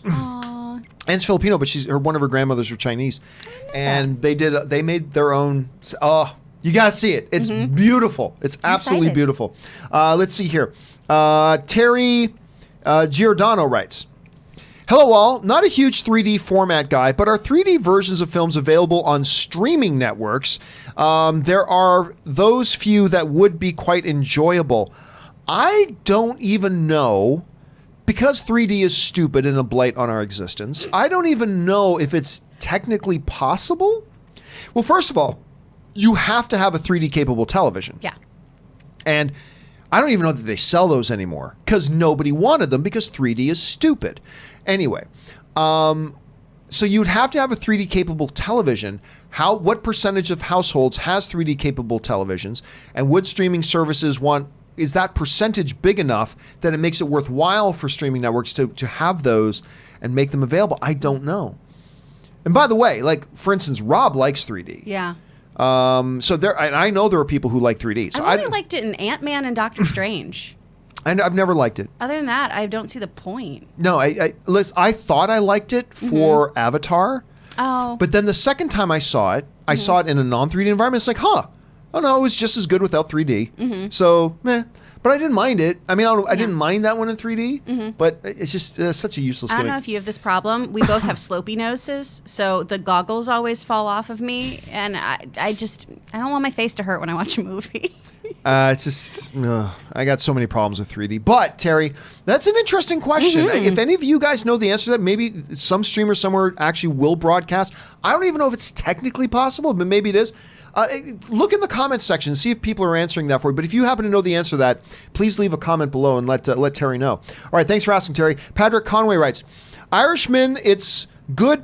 Joe Pesci is brilliant, but way too long. My friend fell asleep, and the de-aging was iffy. Wish I'd saved my money and waited for Netflix. Ooh, that's unfortunate to hear. I've heard very good things about the movie. Same. And I am looking forward to watching it, but not so much that I'm going to run to the movie theater when all I have to wait is another week or two and I get to watch it on Netflix. Watch it at home without pants on, like an American. So you haven't run out and got tickets for it? No. Yeah, it is a long film. I'm just not sure if it's cinema. I'm just teasing. I'm just teasing, guys. Is it cinema, though? I know one person who's not going to be watching it at home or at the theater. It's probably going to be Aaron. Yeah. Just too long for her to get through. All right, KW Garrett. Thanks for the input there, Patrick. KW Garrett writes, went into Midway expecting a garbage fire, but I quite enjoyed it. It's Honey Boy, or is Honey Boy or The Report getting a wide release? I can't find either of them. The answer that I believe to both of that is no. I don't believe either of those are getting a wide release. It would have happened by now. Actually, Honey Boy is already available on streaming. Yes. So it's definitely not, it's 100% not getting a wide release. As far as The Report, I don't believe it is. I could be wrong about that, but I also don't believe that one is either. Toshi Victor writes, is Cyborg still happening? Release was set for April 2020. No, we actually covered that last year, that they did scrap the Cyborg movie. Benny95 writes, so far, Fallen Order is everything. Oh, that's right, because I think Benny's in Australia and he can get it today because it's already tomorrow there or something like that. I'm going to get it tomorrow. So far, Fallen Order is everything I wanted and more. Story is great. Combat is excellent. Music and acting are spot on. I think you will enjoy it heaps. Have you watched the big preview thing for Fallen Order, the new Star Wars video game? No, we're all Pokemon in my house. You Ketchup and my on wife. eggs and Pokemon. You and my wife. Seriously, look up Yeah. this Fallen Order cinematics, look up Fallen Order gameplay. It Sweet. looks phenomenal. Okay. So I am excited about getting this thing tomorrow. This does look cool. Yeah, I'm gonna grab this thing tomorrow as soon as it's available. So thank you for the update on that, Benny. Charlie's Videos writes, why do you think Luke left a map to find him if he didn't want to be found and wanted to be left alone? My theory on that, Charlie, has always been it wasn't Luke that did it. I think R2 did it. Mm-hmm. That's always my. I like that. Yeah, my theory was always it was R2 that did it, and that wasn't Luke leaving a breadcrumb trail that in the right hands he could be found again. I always interpreted it as it was R2. Mm-hmm. Did you? How did you see it? I mean, I kind of just allowed that gap to happen. Was like, I'm here for it. It's fine. Yeah, but I thought it was R2 that did it. Okay. Because you know Star Wars so much more than me. R2 in the books don't they name him as a like sentient registered being of some kind? Like doesn't he get kind of, I don't know, some kind of designation? Yes. Not that I'm aware of. Okay. I'm trying to I could be wrong about that. I mean, I don't know. There's a lot of the lore extended universe books that are not canon. Yeah. Like, for instance, Chewbacca got killed by being hit by a moon. Yes. In the extended universe books. I don't, maybe that's what happens in Rise of Skywalker. Could be. Follow Chewie. Chewie gets hit by a moon. All right. But yeah, I've always interpreted that as R2 was the one that did it. Anthony Lucolano writes, saw Parasite today and oh my God, so good. Has become my favorite movie of the year. Only 2 movies I can see dethroning it are Ford v Ferrari or Jojo Rabbit. Jojo Rabbit is it's funny. Parasite was my #1 movie of the year for 2 hours. Because I did a double feature one night. I went to go see Parasite. Came out of the theater, went right in to go watch Jojo Rabbit. Came out of Parasite, and I'm like, new favorite movie of the year. Yeah. Went in to see Jojo Rabbit. New favorite movie of the year. They are 1 and 2 for me. Right now, my top 3 are... Here's my top 5 of the year so far. And this will change. I'm sure this will change. But as of right now, my #1 is Jojo Rabbit. #2 is Parasite. #3 is The Farewell. #4 is Ford v Ferrari. And right now, tied... It won't be tied at the end of the year, but right now tied in the #5 spot are Joker and Booksmart. So that's my top 5 favorite of the year. Do you happen to have off the top of your head a top 5 of the year? No, because I have so many movies I still have to see. And Yeah. I think Knives Out is going to be my #1 movie, just based on everything about it. I can't wait. I cannot wait for Knives Out. All right. Did you get the tickets for the week and a half advance fan screening? No, I don't plan my life, John. I should do these things. I got an email from Fandango out of nowhere saying, Ooh. special one night only, week and a half before everything. Buy your tickets here. Buy. And I got them immediately. I need to go ahead and get them. I'm so bad about the pre-ordering, and I know that's what you just have to do now. Yeah, it is what you have to do now. Okay, last couple ones, then we got to let Chris go here. Brianna writes, it's my favorite young adult. Man, I'm happy they went with the more emotional take because not only is that version cringy, but it doesn't fit the emotion of Peter's dusting or any of Endgame's tone. Oh, I think Brianna's talking about one of the deleted scenes that is now that you can now. I believe that's what Brianna's talking about. Is one of the deleted scenes that is now on Disney Plus. Listen, I'll say this: if that is what we're talking about, every deleted scene I've seen, good choice to cut that out. It's not that there isn't good. It's not that there's not some good stuff. It's not that there's not some very good stuff in some of the deleted scenes. But it's like this movie was already 3 hours, and that would have disrupted it. That would have disrupted it. That wasn't needed. That didn't have to be there. This would have contradicted that. Like for every deleted scene, there was like, yep, it was the right choice to take those out. There's probably a couple of other scenes they could have deleted out too to shorten it up, and that wouldn't have affected the movie too much. But it was interesting. Importance of editors. Absolutely the importance of editors. All right, Evil John Campea writes, given we've only seen 1 or 2 episodes, under or over 50% Mandalorian goes past 3 seasons. Oh, no. I'm not going to... We've seen 1 episode of the show. I am not giving... They're shooting season 2, so we know it's doing 2, but no. Once the second episode comes out and Alan Horn says we've greenlit it for season 3, then we know. But then even then, we don't know if it goes past season 3. So no, there's just no way to say at this point. Patrick Conway writes, saw Midway and Maleficent, not great, but fun Jolie. Did you ever see Maleficent yet? The first one or the second one? The second one. I saw the first one and I didn't like it, so I didn't see the second one. I didn't like the first one either. So, but I thought the second one looked good. Yeah. The second one's better. But you said Angelina Jolie's not even in it that much. This is the main problem with Maleficent, is that actually every moment that Maleficent is in the scenes, the movie works. But she's only in about half the movie. The movie's called Maleficent. It's not about Maleficent. It's really Sleeping Beauty Part 2. It really focuses more on Elle Fanning, which she's a wonderful young actress. I love Elle Fanning, but I'm more interested in the character of Maleficent. And when it was on her, it worked. And she's just in a lot less of the movie than you might think. It's not like she only has a 15-minute cameo, but she is in less of the movie than you think she would be. Considering it's just her face on the poster and the name of the movie is her, you'd think she'd be in more of the movie than she is, and she's not. And that's where it gets weak. Anyway, listen, guys, we got to get Chris out of here. She's got places to be and things to do. So listen, Chris, thank you so much for being here. Where can people find you and all of your exploits online? You can find me at actor Chris Carr on both Twitter and on Instagram, or on YouTube here. You can go head over to Nerdwire, where I do essays, reviews, and a whole bunch of revisitings of your childhood favorites. And you do a great job over there, by the way. You do wonderful stuff over there. Thank you so much. So thank you, and we will talk to you again soon. And listen, guys, we still have a whole bunch. One quick thing. Don't forget your Speed Racer helmet, which has been here for like 3 weeks. We've still got about 20 minutes here to go, so let's keep right on rolling with your questions. And we'll head over to the next one from Slim Trav, who writes, better trailer, Scoob, Sonic, or SpongeBob? I'll be honest, I haven't watched the SpongeBob one yet. I think they're all bad. Again, I'm not having seen the Sonic one. The Scoob, I was not impressed with. The Sonic one, I'm not impressed with. I'm going to give it a push, Slim. I'm going to give it a push. Maybe once I've seen SpongeBob, I can give a definitive answer to that, but I haven't seen the SpongeBob trailer yet. Although I did hear Keanu Reeves is in the SpongeBob trailer, so that's got to give it an edge right away. Anthony Lucalano writes, how much money did they have to dump on Keanu? Speaking of which, how much money did they have to dump on Keanu Reeves' lawn to get him to sign up to appear in a SpongeBob movie? Words I never thought I'd type. Hey, listen, seriously, I'm not a SpongeBob guy, but a lot of people love SpongeBob. Why couldn't Keanu Reeves love SpongeBob? And just a real kick. You know, my kid, my nephew, whatever, would love it if I popped up in SpongeBob. It's kind of ultimately why Anthony Hopkins did Odin. I remember talking to Anthony Hopkins, and he was like, well, my grandchildren love to see me in one of these movies. So he did it. So maybe he loves SpongeBob, because a lot of people love SpongeBob. So who knows, man? Who knows? He might have done it for free. All right, Evelyn writes, Pedro Pascal is too good of an actor to have him in a helmet all the time. So give him 6 seasons and a movie of Mandalorian. Well, here's the thing, Evelyn. You do not base your decisions on who your actor is.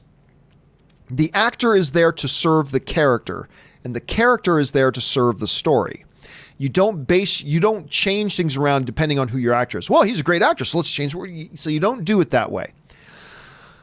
My thought is that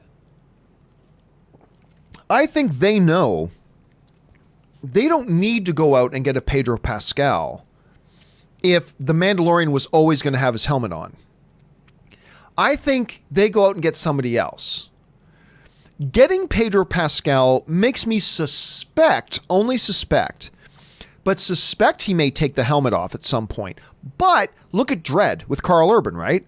Like, why would you get a Karl Urban if he's never going to take the mask off? Well, he never takes the mask off, and it's still Karl Urban, and he does a great job. So, hey, right? So maybe he does go the whole season without taking his mask off. We will have to wait and see how they're going to play it out. But I won't be surprised if he does take the helmet off at some point, because it's Pedro Pascal. But that makes me think that, not that they changed it to say, well, we got Pedro Pascal, let's change it and have him take his helmet off. It makes me suspect that they already wrote that he was going to take his helmet off at some point. So let's make sure we got a really, really good actor in like somebody like a Pedro Pascal to do it. So we'll have to wait and see how they're going to do that. All right. Mark Josepher writes, I only speak 2 languages, English and bad English. Bruce Willis, Fifth Element, I believe. Fifth Element, right? I think it's Fifth, but I know it's Bruce Willis says it. I believe it's the movie is Fifth Element that he says it in. All right, ZMG Ruler writes, best BVWB rivalry, Looney Tunes, Mickey Mouse Club, or DC Marvel. I don't know what BV is, but I'm going to say DC Marvel. Is the bigger rivalry. I'm going to go with that one. All right, Man Mountain Gherkin 23 writes, John, keep one, lose one. Star Wars versus all non-Star Wars movies in cinematic history combined. Oh, that's easy. Keep all other movies in cinematic history combined. Star Wars is my favorite. But it's like saying to me, John, keep one, lose one. Ice cream or all other foods in the world? Well, I love ice cream, but goodbye ice cream. Star Wars is by far my favorite, but I love the movies. And so if I have to pick just the Star Wars movies versus all the other movies in history, I'm going to keep all the other movies in history. All right, Bryce Bradford writes, James Earl Jones reads the opening crawl in Sly's Judge... Does he? I don't remember that. In Sly's Judge Dredd, because he's not in the movie, it kind of plays out like a Family Guy spoof joke. I don't even remember James Earl Jones doing that. I'm assuming you're correct, but I don't even remember that. That's funny. That is funny. All right, Roke Tutu writes, I travel a lot with my Windows laptop, and sadly, Disney Plus has no Windows app for offline viewing. That is unfortunate. Well, I mean, you should be able to download it then on your phone. Not the optimal, look, I've always said it's not the optimal way to watch a movie, but neither is watching on your laptop. So I would say grab, go grab a $150 Amazon Fire 10-inch tablet. It plays back movies perfectly. And last minute, Disney and Amazon made a last minute deal, so you can get Disney Plus now on the Amazon stuff. And by the way, listen, I've got this great iPad Pro that's bonkers good. But for 1/10 of the price, well, 1/8 of the price, the new, I'm also really into tech, the new Amazon tablet is not a fantastic tablet, but bang for your buck. It's so inexpensive. And as just a media consumption device, it's a no-brainer. You get it for less than $200, and it's great at playing back media. I mean, that's really what it's tailored towards, is playing back media. So, hey man, if you're having a problem with that, go drop $150, pick up the new Amazon Fire tablet, get the 10-inch one. It'll play back media fantastic, and you should be good to go. Anyway, let's see here. Jorge Sosa writes, Roke search Windows Central Disney app for instructions. Hope that helps. See? And the film fan community also offers a little bit of tech support for our fellow members. Thank you for putting that in there, Jorge. Nixon Sal writes, new SpongeBob trailer is awesome. Gonna make me cry. Again, I haven't seen it. So a lot of people love SpongeBob. Again, I'm not a SpongeBob guy, but there is no denying how many people love that damn little thing. Mr. 47 writes, one of two, just like a bad movie, they're keeping the reviews for Jedi Fallen Order until tomorrow. As somebody who pre-orders digitally, it sucks because I can't return it if it blows. Hopefully it doesn't. But EA is not a company I trust at this point. They've done too much wrong. Really? Now, I am not keenly plugged in to the video gaming world. I play video games, but I do not cover the video game industry. I don't know the video game industry more than the average person. So I'm going to assume, again, it's just an assumption. I'm going to assume that it is standard that reviews for games come out before the game is available. If that's the case and they're not putting out reviews, like, again, you guys will have to tell me if that's normal. Because if it was the movie world, and movies are different than video games, but if it was the movie world, that's a concerning thing. So you guys tell me if that's something to be concerned about, because that does sound a little concerning. Anyway, Neil Chada writes, could Apple buy Paramount for back catalog? I suppose they could, but Paramount's not for sale, so there's that. Thunder Knight writes, I don't necessarily have an issue with physical media disappearing. I just hope iTunes and Google Play don't suffer the same fate. I don't think you're going to see things like, first of all, Google is a monster company. It's not going anywhere. And iTunes and whatever. And by the way, there are now services, because laws were passed, that if you buy a digital version of a movie, even if a service shuts down, there are alternative ways to get that have that access to that content. I really don't see it. Look, I don't know what the only way Apple's going to have iTunes disappear, because you're talking about two of the biggest companies in the world, and Apple and Google. The only way iTunes is going to go anywhere is if they replace iTunes, which sounds like what they might be doing at Apple, by the way, is if they replace iTunes with something else. But you should always have access to that one way or the other. Stubble McShave writes, Wheel of Time Writers Room have started on season 2. Not surprised. I mean, even if it never happens, writers' rooms often convene and then they kind of decide what they're going to do from there. So it may happen, it may not, but it's obviously not a bad sign. Maurice D writes, hold on a second, had a bit of a jump. There we are. Maurice D writes, The Rock just posted release date. Yep, we just talked about that off the top there. December 22nd, 2021. Let's see if they actually hold to it. I'm excited for it. Andrew at the Movies writes, James Bond, Wonder Woman, and Sonic the Hedgehog pushed back, helped Joker at the box office. Forbes says it will hit $1 billion tomorrow night. Again, completely irrelevant. I mean, it's a nice little symbolic thing, but it's not like Joker becomes a big mind-boggling success only once it crosses the $1 billion mark. This thing is a mind-boggling success, whether it gets to that mark or not. It does now look. I thought it was. I always said I think Joker could get to $1 billion, but I don't see it getting there. If it does, it's going to be very, very close. And sure enough, it is going to be extremely close. It looks at this point like it's just going to crawl over that finish line. But it doesn't change anything. It's just a symbolic number. This movie is a ridiculous, resounding success. That there are going to be anecdotal lessons to be learned by movie studios. They're going to be studying Joker and why it caught on and all this kind of stuff. And it's going to be a very, very influential film. I honestly think, not just because of the quality of the movie, but I think we are going to be talking about, like, film buffs are going to be talking about Joker for many, many years, because I think it's going to be influential in altering the direction of the way some studios look at things. Because it was a very different kind of movie. Warner Brothers never thought this thing would make $300 million. Warner Brothers didn't think this thing would make $300 million. That's why they co-finance it with other companies to mitigate their potential financial risk. And it's caught everybody by surprise. And a glorious surprise at that. All right. Andrew at the Movies writes, Uncharted has been in development long enough for Mark to be Drake and come back as Sully. That is kind of it. They've been trying to get this thing going for so long, but it does actually look like it's happening now. Santes Henderson writes, John, if you want to kick butt Alfred, read Jeff Johns' Batman Earth 1. I don't think I've ever read the Earth 1 one. It's a war vet Alfred raising Bruce. You'll love it. Bruce is more human in it. Listen, I love the iterations of a badass Alfred.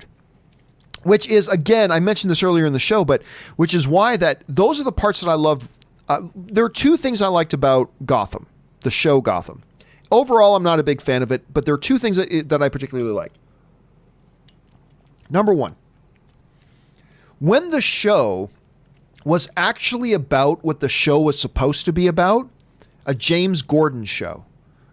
It was supposed to be about Jim Gordon and him trying to hold his city together, with some familiar faces from Batman lore, but it was supposed to be a Jim Gordon show. When it was that, the show worked for me. When it was, look everybody, we're looking at the origins of Batman. See this little kid? He becomes Batman, everybody. When it did that, it was pathetic and it sucked. Not that I didn't like the kid playing Bruce. I do like the kid who played Bruce, but I just didn't like what they were doing with the writing of it. The other thing, other than when the show was focused on Gordon, which is what it should have been from start to finish, their Alfred iteration. Their iteration of Alfred I thought was great. I don't even know the actor's name, but he was great as Alfred. And I love that kind of this badass dude. This is the man who raised the dude who became Batman. And that worked for me so much. And I hope, I mean, I'll take whatever they give me. That's fine. But there's a secret little part of my brain that's I kind of hope that Andy Serkis is going to be a badass Alfred. Again, though, I don't want to fall into that trap of trying to write the movie in my head before I see it. Verbal Assassins writes, John, do you think at any point the Mandalorian will come across any Jedi, none famous, and maybe battle briefly against them or with them on a bounty? I doubt it. But it is absolutely possible. Like, whenever you say could, or eventually, or at any point, well, then anything becomes possible. Anything becomes possible. It is possible that he's already come across a Force user, but anything is possible at this point. I don't think that, the only reason I don't think they will, but they very well could. The only reason I don't think they will is because Jon Favreau seemed pretty adamant that this is a gritty Western. This is about a lone gunman on the outer reaches and all that kind of stuff. And that, I don't know if that works with Force users, but it very well could. So let's keep our eyes open for that. All right, Suthius writes, emergency, let me guess you ran out of bagged milk. Oddly enough, no, I've never had. I can't find bagged milk around here, damn it. Ryan Cleary writes, I can't watch Shazam. Costume looks awful, so padded. Get over it. You'll get over it very, very quickly. It doesn't matter. The costume doesn't make the movie any better. The costume doesn't make the movie any worse. It is a great movie, Ryan. And listen, seriously, buddy, my brother, if you're not watching a movie because you didn't like the look of the costume, brother, come on. Then I got a question about whether you look for the right things in a movie. That doesn't mean you have to like the costume. Hell, I watch Black Lightning. I love Black Lightning. That costume is bloody effing ridiculous. It is completely ludicrous. But that's not what makes the show good or bad. It's the story. It's the characters. It's the dialogue. It's the narrative. That's what makes a thing good or bad, not the costume the dude's wearing. And believe me, the Black Lightning costume is the worst thing on television. But I would suggest get over it. Just get over it and check out the movie. I mean, you're not guaranteed to like the movie. Maybe the movie doesn't work for you because all film is subjective. But don't let whether you like the look of a costume to go, ooh, this movie's going to be great because the costume looks good. Or, oh, I can't even watch that movie because the costume looks bad. Just get over it. Give it a shot. That's my best recommendation. Gregory Dopp writes, Dwayne Johnson, yes. Black Adam, yes. Long time, dude. It's been for frickin' ever, and it's about time. Ben Rayner writes, saw Citizen Kane for the first time this week, and I got to see it on the big screen. Nice. Loved it. Rosebud. What's your thoughts on it? I mean, it's great. Listen, there are many, many people, cinephiles and everything, who consider Citizen Kane to maybe be the greatest film of all time. I am not in that camp. It is a brilliant and completely influential movie. Like, it was a big reveal twist. That movie was the twist movie. Like, today everybody thinks, oh, the twist movie is Sixth Sense.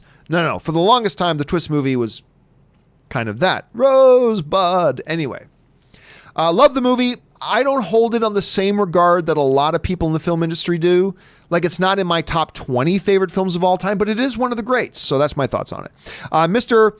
Sketch22 writes, in a recent Star Wars live stream, Dave Filoni expressed his gripes directing live action for the first time. I'm glad he learned a lot and gained confidence. Listen, that is why I never wanted him directing a live action film before until they let him cut his teeth on either a smaller movie, live action, or on some episodic stuff, direct 1 or 2 episodes of something live action. I thought just a guy like Dave Filoni could learn so much, especially working with a great director like Jon Favreau. And that's why I've been thrilled that he was one of the directors for 2 of the episodes on Mandalorian, because I think he's going to learn a world of stuff, and I think it's all going to prepare him better for eventually when he does direct a live action Star Wars thing. So I think it's great. I haven't seen that Dave Filoni stream myself, but I've been thrilled that he's getting that experience. All right, Shuriken, because the last movie he did, the Clone Wars movie, was utter garbage. But I love that he's doing this now, and I think he's going to improve as a filmmaker 5 times just from having this experience on Mandalorian. I really do. Anyway, Shuriken48 writes, about Netflix versus Disney Plus, one thing to be noted, Netflix is over 190 countries already. Disney Plus, for now, is in only about 3, but that will grow quickly. That's a very good point to raise that I should have brought up as well. Not only is Disney, like, those numbers are from being 1 day out of the gate, it's also only in a few territories. It's got to solve a number of territorial rights first and get into more countries, and then when we do, you're going to see these numbers explode. We're going to see them explode. It might take them a while to catch up to Netflix, because Netflix has been around for like over a decade, but it'll get there.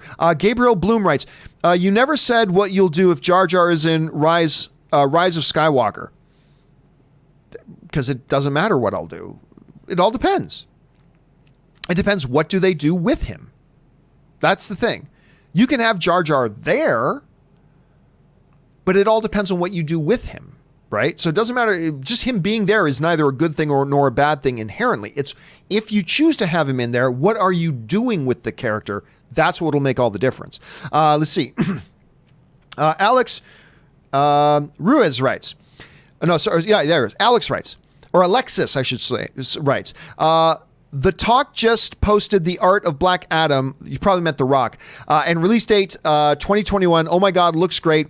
What do you think? What you think if you see it? By the way, love your show. Well, we already talked about that thought. The art looks great, but that's not the movie. That's first of all, one of the great treasures of the fan community is Boss Logic. And that little piece of art, it's a fantastic piece of art. It's a fantastic piece of art, but that's not necessarily what the movie's going to be. Let's wait and see. But it is about damn time, Alexis. Sean Latham writes, Disney Plus is a great service, tons of movies for families, but should they add more adult PG-13 or TV-14 content to keep adults without kids? Well, I mean, listen, there's a lot of stuff on there, right? Like it's got Infinity War. That's pretty PG-13. That's pretty edgier PG-13. They do have some of that stuff, but Disney has a great 1-2 punch. They've got a great place for all their PG-13 stuff on Disney Plus, and then they've got Hulu for their more edgier, maybe not so family-friendly material to put over on Hulu, which I think is a wonderful distinction. Families know what they're getting. They don't have to worry about their kid flipping through the Disney Plus app and finding something they don't want them to watch. I think it's a really good distinction. And even with that distinction, there's tons you can still put over there on Disney Plus. Again, a lot of people consider, hey, I remember hearing some debates that maybe Infinity War should have maybe even have been an R-rated movie, right? Because there's some pretty horrific stuff that happens in there. There's some pretty horrific stuff that happens in there. The death of half of humanity? I mean, so they've shown they've got some room there. They've got some wiggle room for what type of content they can put there. But even without, they've got this other outlet and they have a nice distinction. I think it's a really nice thing too, because listen, I'm an adult and you just got Star Wars and Marvel on there. You've got me there. It's done. You don't have to worry about keeping me, and I don't have kids. I'm on board. And I'm also on board for Hulu. So I think it's a really good plan they have. All right. Daniel Haygood writes, IMDb posted a Black Adam poster. It's not an official poster, but it's a really cool piece of art that they've done. It looks great. Charles NC writes, the game director of Metal Gear and Death Stranding, Hideo Kojima, stated in an interview recently that his next project was going to be making movies. Yeah, we talked about that a little bit last week. Just because you know how to make games doesn't mean you know how to make movies, but I applaud the idea of let's try taking this storytelling art and let's try applying it to a different medium and see how it goes. Could be good, could be bad. Just because you're good at television doesn't mean you'll be good at movies. Just because you're good at video games doesn't mean you'll be good at movies. But I think it's a really cool thing for them to try. Let's see how it turns out. Cinema Reviews writes, you may not a fan of cats, John, but my cats, Walnut and Nugget, are a fan of you, apparently. They're watching you on my TV right now. P.S. I have spoken. I still got to get a t-shirt with that logo on it. Well, yes, it's true. I am not a fan of cats. Now, this is coming from a guy who grew up with cats. My very first pet, as a matter of fact, was a cat. And I named the cat. My parents let me name it, and I named the cat Luke Skywalker. Luke Skywalker was the name of our family cat. And I love that cat. Now, after I moved out, when my family moved into the Campea Ranch, and my family got the Campea Ranch, my mom found a stray cat at the door. Because, it's out in the middle of it's on a ranch. She one day just went out and there was a stray cat at the door. And my mom saw it again the next day. And so she put some milk out for it. And it kept coming back. And my mom just eventually adopted the cat. And that cat, her name was Sarah, became our family cat for 10 years before she just died about 2 years ago. Or maybe even just a year and a half ago. And she was a very sweet cat. And my wife does not like cats. My wife's allergic to cats. But even my wife likes Sarah. So I do not hate all cats. I just generally am not a huge fan of cats. Generally not a huge fan of cats. I know that bothers some people, but hey, it is what it is. Now, final question of the day, guys, then we're going to wrap it all up here. Charles NC writes, I'm 42 hours into Death Stranding. Love every minute of it. Haven't tried the game myself. I've been waiting more for Fallen Order. So we're going to see how that goes. But that is one that a number of my friends, Charles, also are telling me to get on board with and give it a shot. So I got to keep my eye open for that one. All right, guys. That will do it for today's installment of the John Campea Show. Thank you so much for being here, guys, and being a part of the show and making this show part of your day. We do not underestimate how huge of a deal it is that you choose to invest a part of your day to hang out with us. And we take that very seriously, and we are really honored by that. Special thank you to Chris Carr for being here and contributing the way she does every single time. And a very special thank you to all of you guys who sent in the questions, not just because you gave us great fun things to talk about, but also because you supported the channel while you were doing that. And all of us here, thank you for that. Hey guys, don't forget, tomorrow the John Campea Show returns. Robert Meyer Burnett will be back in the guest seat again, so make sure you guys come back and join us for that. Guys, thank you so much for being here. It is an honor and privilege every single day. My name is John Campea. Guys, have a triumphant day. And until next time, bye-bye.